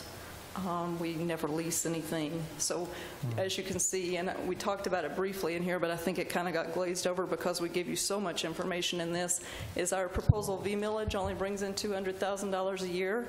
The pumper that we're trying to buy costs $600,000. So that's one piece of equipment, and we're having to save for 3 years to buy that. So. Yeah, Council, Your Honor, Council will notice in our CIP that we've done the mini sinking fund phased funding approach for more and more things. I mean, for example, even salt domes in the water and sewer fund and a number of vehicles, but that's not, that's not keeping up with our needs. And Mr. Vitale's here. I know when we sat down and did the vehicle condition report this year, we met with chiefs to go over our CIP planning. There are a number of vehicles that are starting to get into the red and forcing us to look at different ways to fund them. So, which you're going to see. Mr. Mayor? Yes, please. Just one observation that, and I know we talk about using savings in certain areas where efficiencies are gained and then reinvesting that into the community in different ways. It's unfortunate that this is the first year I happen to think that the projections are a little low on revenue for next year, only because the third quarter GP, I just drew a blank, gross domestic product, was bordering on 3%, which was substantially higher than we've seen in a few years. That should, in theory, trickle down to a little bit higher inflation down the line, we would hope. At least that's been the tendency. But the first year you might get a few extra dollars. We've got to deal with this $72 million, or whatever is that number.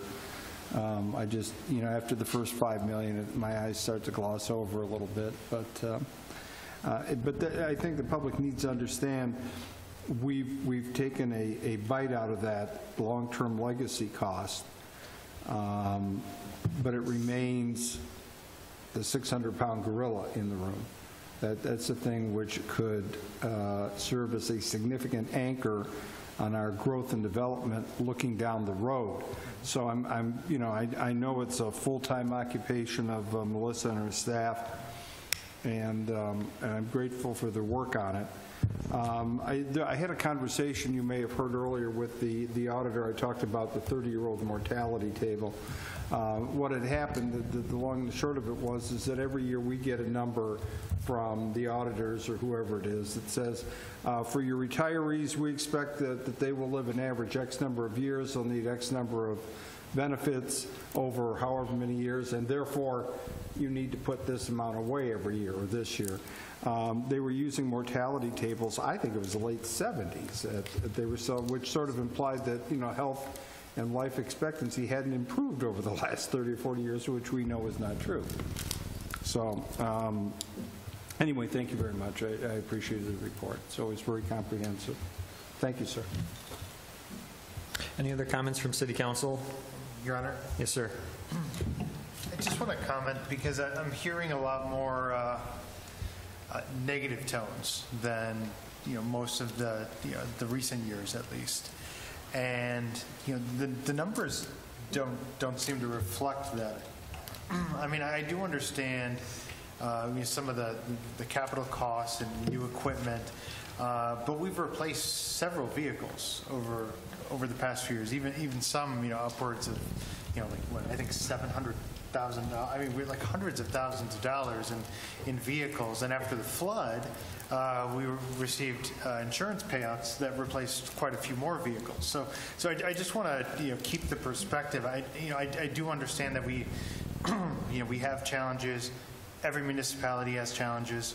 We're better off than most. There needs to be an understanding of that, because I think the general public, as they hear all of what we've discussed, I mean, yes, there's a real problem, particularly because of the Headley Amendment, and really limiting that top line growth for us. We have a lot of long-time homeowners and long-time business owners in our city, so you don't have as much turnover and as much new development. And so, we talk about Band-Aids on the problem. The real problem is we need new development and new growth in the city that isn't subject to the Headley caps to be able to bring in new tax revenue, which is what I think we should be talking about is some of the programs, the DDA investments, the things that we're doing with the Oakland County One Stop to be able to attract those new businesses, because that's where that revenue is going to come in for us to change this tone. But I also want to keep into context the hundreds of thousands of dollars, if not millions of dollars, we've saved in recent years and reinvested and taken the bite out of the long-term liabilities, taken the bite out of some of these challenges. Yes, we still have more to come, but I just don't want to end this conversation on the type of gloom and doom. I think we're in a really great position, and I look forward to. I think staff has already submitted about a couple dozen goals to be able to spend some of the excess revenue and savings, which in itself is a very powerful, positive statement that there are that many goals under, under advisement and things that we're going to be able to take action on at least some of them, utilizing budget savings. So yeah, I think that we do have to have a measure of reality, and the fact that we're not going to be able to tomorrow add 50 new employees and, rehab every single park in our system and every road. Of course not. It's not going to happen. But I also think that we're in a really positive position.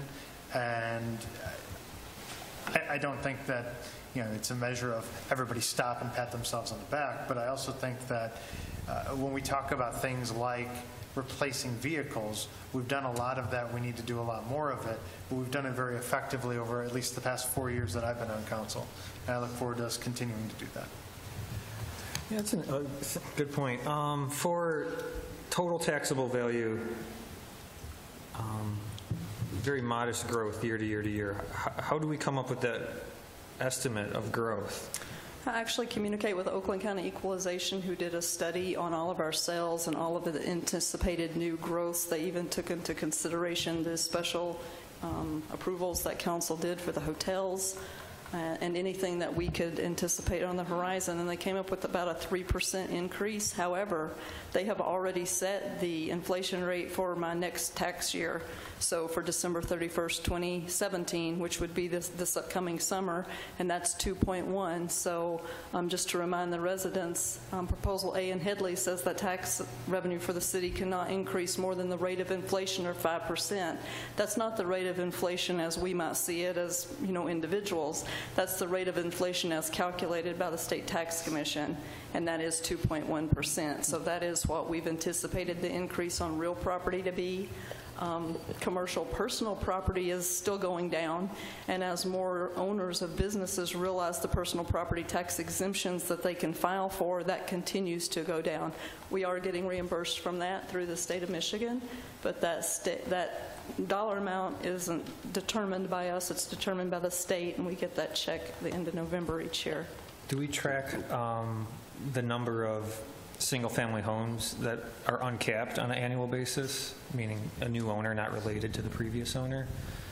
And can you identify trends? I mean, first of all, does anyone record that, hey, we have 10,000 homes and 1,000 of them changed hands last year? Does anyone? Oh, I'm sure, because we keep all those records. I mean, that's done at the Oakland County Equalization level, but it actually comes through, part of them come through my office and we forward them on, but I'm positive that they do. At home, close your ears, but I wonder, because of the age of the city being a 60-year-old city, a lot of the homeowners have been there for 60 years. Maybe there will be uncapping. And I just wonder if you could see that by just looking at the numbers over the last 5. Well, Equalization does look at home sales. So we have had an uptick in sales over the past 2 or 3 years. So they do take that into consideration when they came up with the 3% increase. Okay. That's the Oakland County Equalization Office on Elizabeth Lake? Yes, they have staff that just studies the municipalities that they perform assessing services for. Your Honor, one last comment on Proposal A and Headley. We talked about the one side of the coin, but for the residents' benefit, the other side of the coin is that there is no safety net for us when the taxable value falls, and we see the full amount of the decrease, but we're capped on the increase side. So part of the structural problem with how property tax is levied and funded in Michigan, how we're funded. Could you give some specific examples of the capital projects that have been ignored or put off? I mean, I can think of Parks and Recreation, how many parking lots have been crumbling over the years that we just haven't got to yet. Is that the type of capital project that you're talking about? The most obvious ones, I think, are in the fire department. Our pumpers, our ladder truck is coming up within the next 5 years. Actually, I think in year 2022 or 2023, that's easily $1 million expenditure. The pumper trucks are over $600,000 a piece. We've had some, in addition, Your Honor, we've had some roof and HVAC work that we've had to postpone for that reason. Okay. City Council, other ideas, comments? There's no action on this, so we can move on if there are no other comments from council. And this is just the beginning, folks. City Council will host a goal-setting workshop. We will have budget workshops. There will be many opportunities for the public to engage the city on spending priorities and revenue suggestions. All right, let's move on. There's no action on this. Thank you, staff, very much. The next report on the agenda is item D2 from the Community Development Director. It's the annual CDBG application. Mr. Myers? Yes, Your Honor. Oakland County has advised the city that our allocation of Community Development Block Grant, or CDBG funding, for fiscal year 2018 will be approximately $110,282. This amount could change depending upon future actions taken by the Department of Housing and Urban Development and/or Congress prior to the actual receipt of the funds in the summer and fall of 2018. Pursuant to federal guidelines, a public hearing was held on November 9th for the purpose of receiving public input regarding the past performance of CDBG funding and the eligible activities to be included in the fiscal 2018 application. There were no public comments. The CDBG Review Committee met on November 9th to review the proposed application and recommended approval of the following CDBG activities: code enforcement for $87,500 and public services yard services for $22,782, equaling the aforementioned total of $110,282. Council's been provided with the Community Development Block Grant Summary, which outlines this year's proposed allocation of funds and provides a comparison with the previous 2 years. This allocation is proposed to continue public services yard services expenditures for lawn mowing and snow removal for low to moderate income and disabled seniors at the existing client service levels. As with previous years, one full-time code enforcement officer position is funded as well. As a reminder, CDBG home improvement loans are administered by Oakland County. Staff and I concur with the recommendation of the CDBG Review Committee and recommend that City Council approve the fiscal year 2018 CDBG application as proposed. If Council concurs, the appropriate action would be to adopt the resolution authorizing the Mayor and City Clerk to sign the fiscal year 2018 application on behalf of the City. What's the wish of City Council? Mr. Mayor? Mr. Corbett, please. Sir, I move that the council concur with the recommendation of the CDBG Review Committee and approves the FY 2018 CDBG application as proposed. Additionally, upon adoption of the resolution, the mayor and city clerk are authorized to sign the 2018 application on behalf of the city. Thank you. Is there a second? Mr. Mayor. Mrs. Scott? Second. Thank you. Any discussion from City Council? I have a question. This was eye-opening when I became the mayor and actually had to sign this for the first time. It's a really complex document, so hats off to staff. I mean, it's like an inch thick of paper that gets filed, and I'm sure there's constant reporting and oversight by the federal government, so thank you to staff. And because it's such a thick document, it's very complex. So could staff provide just a reduced report of what some of our spending options are? Because I saw, there's hundreds of boxes we could check, not necessarily home chore or whatever. And so maybe we don't even qualify for all those other boxes we can start checking. But it would be interesting just to see what's within the realm of possibility of us asking and getting. I'm assuming it would be capped within the same dollar amount, but just give us a menu of some other things. I don't know, maybe that's appropriate for something for the CDBG committee to review and send to us, but or just in the weekly informational. Just a gloss on the subject and what our options are. Not necessarily recommendations. Any other discussion from council on this item? All right, let's vote. All in favor signify by saying aye. Aye. Opposed, say no. Motion carries. The next is Report D3 from the City Attorney and the Police Chief regarding the entertainment permit renewal for the Venetian Club. Mr. Myers? On December 28, 1999, the city and the Venetian Club of Mutual Aid, located at 29320 John R. Road, entered into a restated agreement for entertainment permit. Paragraph 5 of the First Amendment to the agreement, executed on January 5, 2008, provides for the council to review the dance and entertainment permits and all other licenses issued by the Michigan Liquor Control Commission and the agreement on or about December 1, 2009, and every 2 years thereafter. The City Attorney's Office and Police Department have no objections to the continuation of the agreement as requested, with a recommended term of 1 year. If Council concurs, the appropriate action would be to continue the agreement for an additional 1-year term, with the next review occurring on or about December 1, 2018. Staff and I recommend that Council approve the continuation of the agreement for the entertainment permit for the Venetian Club with a 1-year term.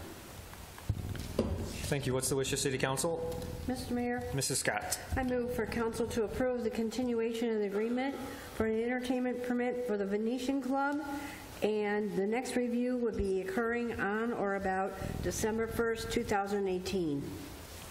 Thank you. Is there a second? Mr. Mayor? Mr. Soltis? Second, please. Thank you. Any discussion on this item? All right, let's vote. All in favor signify by saying aye. Aye. Opposed, say no. The motion carries. Next on the agenda, we can skip ahead to the minutes. Can I please have a motion regarding the minutes of 11/13/17? Mr. Mayor? Yes, sir. I move that the council approve the minutes as printed from the 11/13/17 meeting.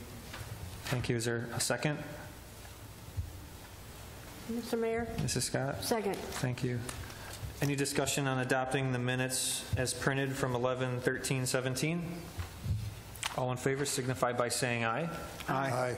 Opposed, say no. All right, next we'll go to appointments to our boards and commission. There's a few that have been on our desk for a while. Mary Bush is an applicant. She's applied to the Elected Officials Compensation Commission. Oh my gosh, a 7-year term. Would someone from, it's not a mayor's appointment, so someone from council would need to appoint Mary Bush to the vacant term expiring in the year 2022. It is a mayor. Oh my gosh, it's a mayor's appointment. So would council accept the mayor's appointment of Mary Bush to the EOCC? Mr. Mayor, I would like to support. Oh, you'll make the motion to I'll appoint make her? the motion to appoint her. Okay, to confirm the mayor's appointment? Confirm the mayor's I'm sorry. appointment. Thank you, Ms. Grafstein. Is there a second? Your Honor. Mr. Bliss? Support. Thank you. Motion was made by Councilor Grafstein to confirm the mayor's appointment of Mary Bush to the Elected Officials Compensation Commission for a 7-year term expiring 10/22, seconded by Mayor Pro Tem Bliss. Any discussion? All in favor signify by saying aye. Aye. Opposed, say no. Motion carries. Thank you, Mary Bush. There is also a mayor's appointment for Parks and Recreation. I spoke to this applicant. Her application has been on file. So would someone confirm my appointment of Sandra Quackenbush? That's Sandra Quackenbush to the alternate seat on the Parks and Recreation Advisory Board. Mr. Mayor? Mr. Corbett? I would move to confirm the mayor's nomination of Miss, and I don't want to goof that up. What is it again? Sandra Quackenbush. Quackenbush. Miss Quackenbush to the Parks and Recreation Commission. Very well. Is there a second? That's for the alternate, correct? The alternate seat. Mr. Gettings, a second? Second. Thank you, sir. Any discussion on confirming the mayor's nomination of Sandra Quackenbush to the alternate seat on the Parks and Rec Board?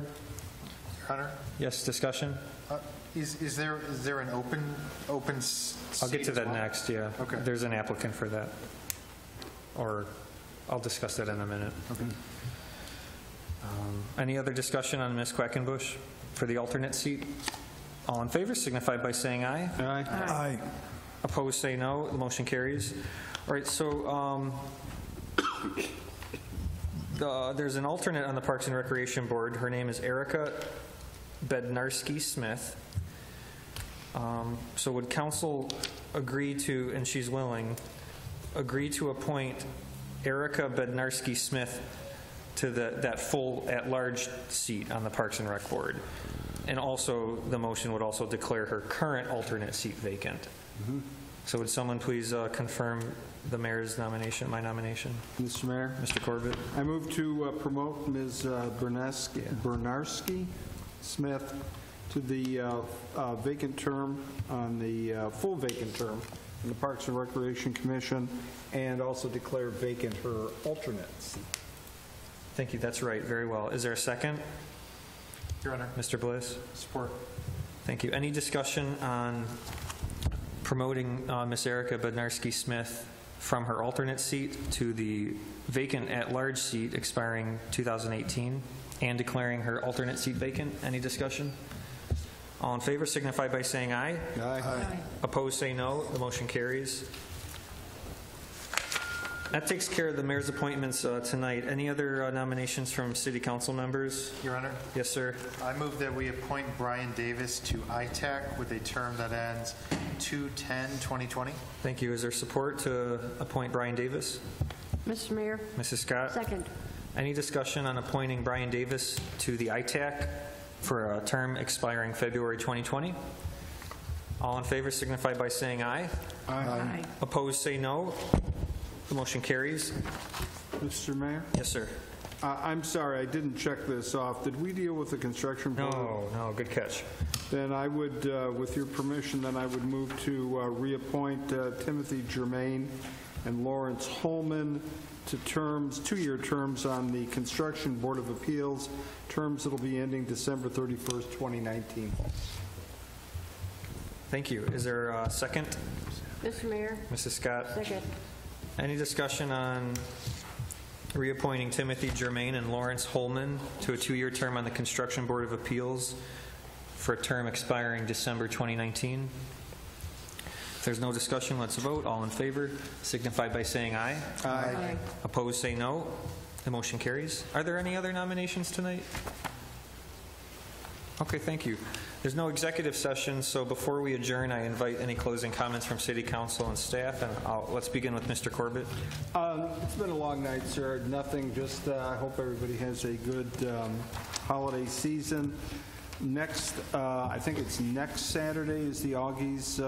I'm looking for confirmation. A week from now on Saturday, I think, is the Augies fundraiser for the Goodfellows. December 9th. It's the 9th? Okay, that's about right. A week from Saturday, then. Yeah. It's $10. The spaghetti dinner, I think it's 5 or 6 o'clock on until 9 o'clock. And that's about it. And thank you, by the way, to the folks who volunteered and were working on the street corners. I know the mayor was helping sell papers. It was very helpful. So the distribution of the gifts will be taking place shortly for the Goodfellows and the people who are being helped this year. Last time I heard it was about 138 families. Does that sound about right? Yeah. So about 138 families are going to be helped this year due to the community's continued generosity. Thank you, sir. Very good. Thank you. Mr. Bliss. Yes, Your Honor. Last meeting, we talked coincidentally a lot about boards, and we went through a good half hour of appointing each other to boards. And there were also public comments from residences related to our city boards. And, you know, I was thinking a lot about that over the past couple of weeks because having created 2 boards, when you're going through the creation process, you get a chance to make sure that the makeup and the mission of those boards are exactly what would fit the needs of the city. And we saw even with just the creation of an alternate seat, as Councilman Soltis did and now serves in at the last meeting, that there are some things that I think we need to update. I think that there's quite a few of our boards that we need to take a look at some of the language in their ordinances and resolutions, their mission statements, maybe even the makeup of the boards. We've done that recently with Parks and Rec. I think that's a really great example. We've had several ordinance revisions to make sure that makeup of that board is as such that tonight we not only filled an alternate seat, but we promoted an alternate. And so every time there's been a vacancy on Parks and Rec, we've had an alternate seat that essentially got promoted into it. And when we created the Arts Board, we actually mirrored that same setup. And so I'd like, as a part of our goals process, I'd like for us to have a detailed review. And I don't know if that's going to have to go into a legal opinion. I don't know if we'll have to have an open agenda item to be able to have an active discussion on it. But I think we need to have an active discussion on the mission statements and the makeups of every single one of our boards and committees. I think we need to look at them as if we were creating them for the first time today, and what are the needs that a board like that would tackle in today's environment. And I think if we can go through that exercise from that lens, looking at it in modern times, looking at it, the needs of our community in present day, I think we'll be walking away with more energized boards and commissions. We'll be, I was commenting to Councilman Corbett before the meeting, ITAC has suffered several vacancies over the past year due to people moving, job transfers, people moving out of the city, just life changes, and it's still a full board. Every time we've had a vacancy, it's been filled. And so I think that ties into how the board is structured, the mission statement, the desire of what we want out of that board. And so there's a constant amount of people who want to fill those seats. And we see that with boards like Parks and Rec as well. So I just want us to take some of those boards as examples and reframe some of this context, so that way we don't have a single stale board on our roster. Everything is energized and everything is solving a need for today. That's it, Your Honor. Thank you, sir. Mr. Gettings. Nothing, Mr. Mayor. Thank you. Mr. City Attorney, Mr. Sherman. Mr. Mayor, thank you. Last week was the passing of Frank McFall, who was a member of our Planning Commission, and I think over the years he might have served on other boards and commissions. I think council would find it appropriate at the right time to issue a condolence resolution to Mr. McFall's family. He really loved serving the city of Madison Heights. He was a Marine and really a wonderful man who we've gotten to know over many years. Last time I saw him, ironically, happened to be at Mayor Swanson's funeral, and he seemed to be doing quite well at the time. And I think our resolution, Mr. Mayor, that the council passed relating to Mayor Swanson really says it all. It's a beautiful resolution. Mayor Swanson loved the city of Madison Heights, and the city of Madison Heights loved him. And it was certainly fitting that we gave Elaine and the children the condolence resolution tonight when we had the tree lighting, which was such a beautiful thing and something that meant so much to Ed and Elaine Swanson. Thought it was really nice. Other than that, Mr. Mayor, I hope everyone had a wonderful Thanksgiving with their families. Wish everyone a happy holiday. Thank you. City Manager, Mr. Myers. Yes, Your Honor, two quick things. First, I want to thank DPS, Recreation, and everyone involved with tonight's tree lighting ceremony. It was one of the largest crowds I can remember in a long time. Very, very nice event. Secondly, council will recall that One of our goals this year is to reinstitute the Holiday Light Awards, which was a long-time program that was stopped back in 2009 and 2010 for the recession. So if you've seen any beautiful holiday decorations in your neighborhood or around town, the DPS would like you to call their office at 248-589-2294 with a nomination. And to be considered, we need those nominations by December 15th. And it will result in winners that will be recognized in the council meeting. Very, very nice program to get back in here. So that's all. Thank you. Thank you, City Clerk. Ms. Prince? Nothing this evening, thank you. Thank you, Ms. Grafstein. I would just like to say that I'm very happy that Mrs. Swanson and the Swanson children were here today. I met Mayor Swanson in this room when he married me many years ago, and over the summer I had some conversations with him regarding the city, and I treasure those times, and I'm just very happy that she was here and the children were here.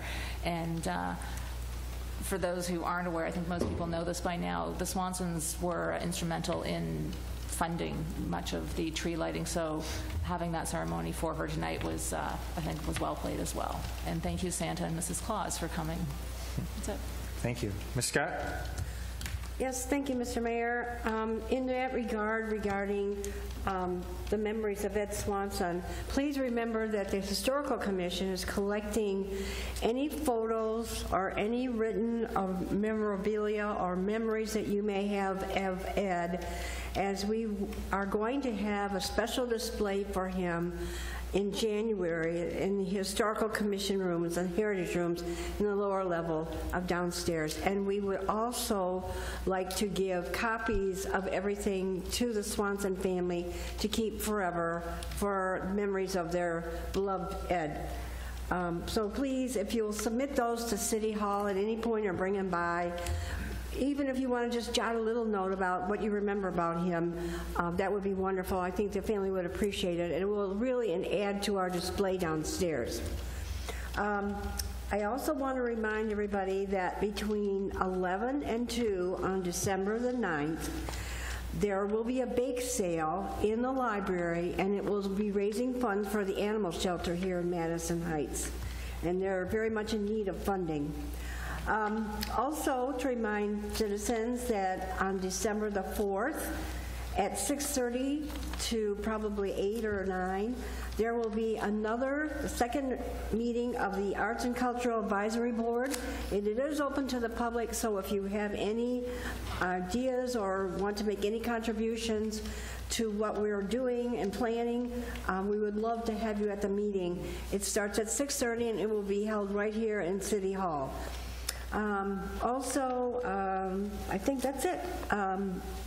But I would like to thank everybody who performed the tree lighting tonight. It was a wonderful event, and I think the children were really happy. And thank you for all of the food, and I know we ran out of chocolate because there were so many people here. There were over 400 that we know of, so I think that was wonderful, and I hope that we'll order more next year. And it was from Big B's, wasn't it? Okay. Of course, yeah. All right. That's all, Mr. Mayor. Thank you. Mr. Soltis? Thank you, Mr. Mayor. Three things, since we're talking about budgets. The RAP program, it helps those in with their water bill. The number is 313-386-9727. They offer $25 a month if you qualify. I think you have to be income is 150 or below poverty level. The second thing, especially with seniors and low income, this is the time of the year with heat. So there's a heating program that Michigan participates in. So you can give them a call. It's 855-ASK-MISH. If you need any help, give me a call. We'll try to get you together. I just don't want to see any senior struggling without having heat this winter or any winter. Also with seniors, there's Oakland Meals on Wheels. I did some ride-alongs with it. It's a great program. If you think that you might be able to qualify, please just give them a call. It's 248-689-0001. It's Oakland Meals on Wheels. Great program. Really take advantage of these programs while they're around if you need it. That's all. Thank you. Thank you, sir. It was It was so sad to say goodbye to Mayor Swanson, and I really appreciate that the Swanson family came to tonight's tree lighting ceremony to recognize the tree that we have planted in Ed's honor, and also for them to be so strong to greet us and to be so gracious in accepting our proclamation. So thank you to the Swanson family. I also want to thank, for part of our tree lighting ceremony, County Commissioner Gary McGilvery, who helped bring Santa Claus to Madison Heights, and Jean Linville with Mrs. Claus. One other thing. High school students will be raking leaves from the front yards of senior citizens this week, Tuesday and Wednesday, so it's tomorrow, from 3 to 5 p.m. If you know someone, especially a senior citizen or anyone who does not have the physical ability to clean their front yard, send me a message, or you can get a hold of the Senior Center. Ask for Heather. The Senior Center's phone number is 248-545-3464. It's 545-3464. And the Senior Center will pass that information along to me. And we'll rake all the leaves off the front yard, which also brings me to, I want to thank City Manager and DPS for extending leaf pickup until December 9th. So for whatever reason, some leaves haven't fallen on a large portion of the trees in our city. So please continue, if you want, to clean those leaves and put them in the street. And the city will pick those up until December 9th on the regular day that those get picked up anyway. All right, any other business before City Council tonight? All right, this meeting is adjourned.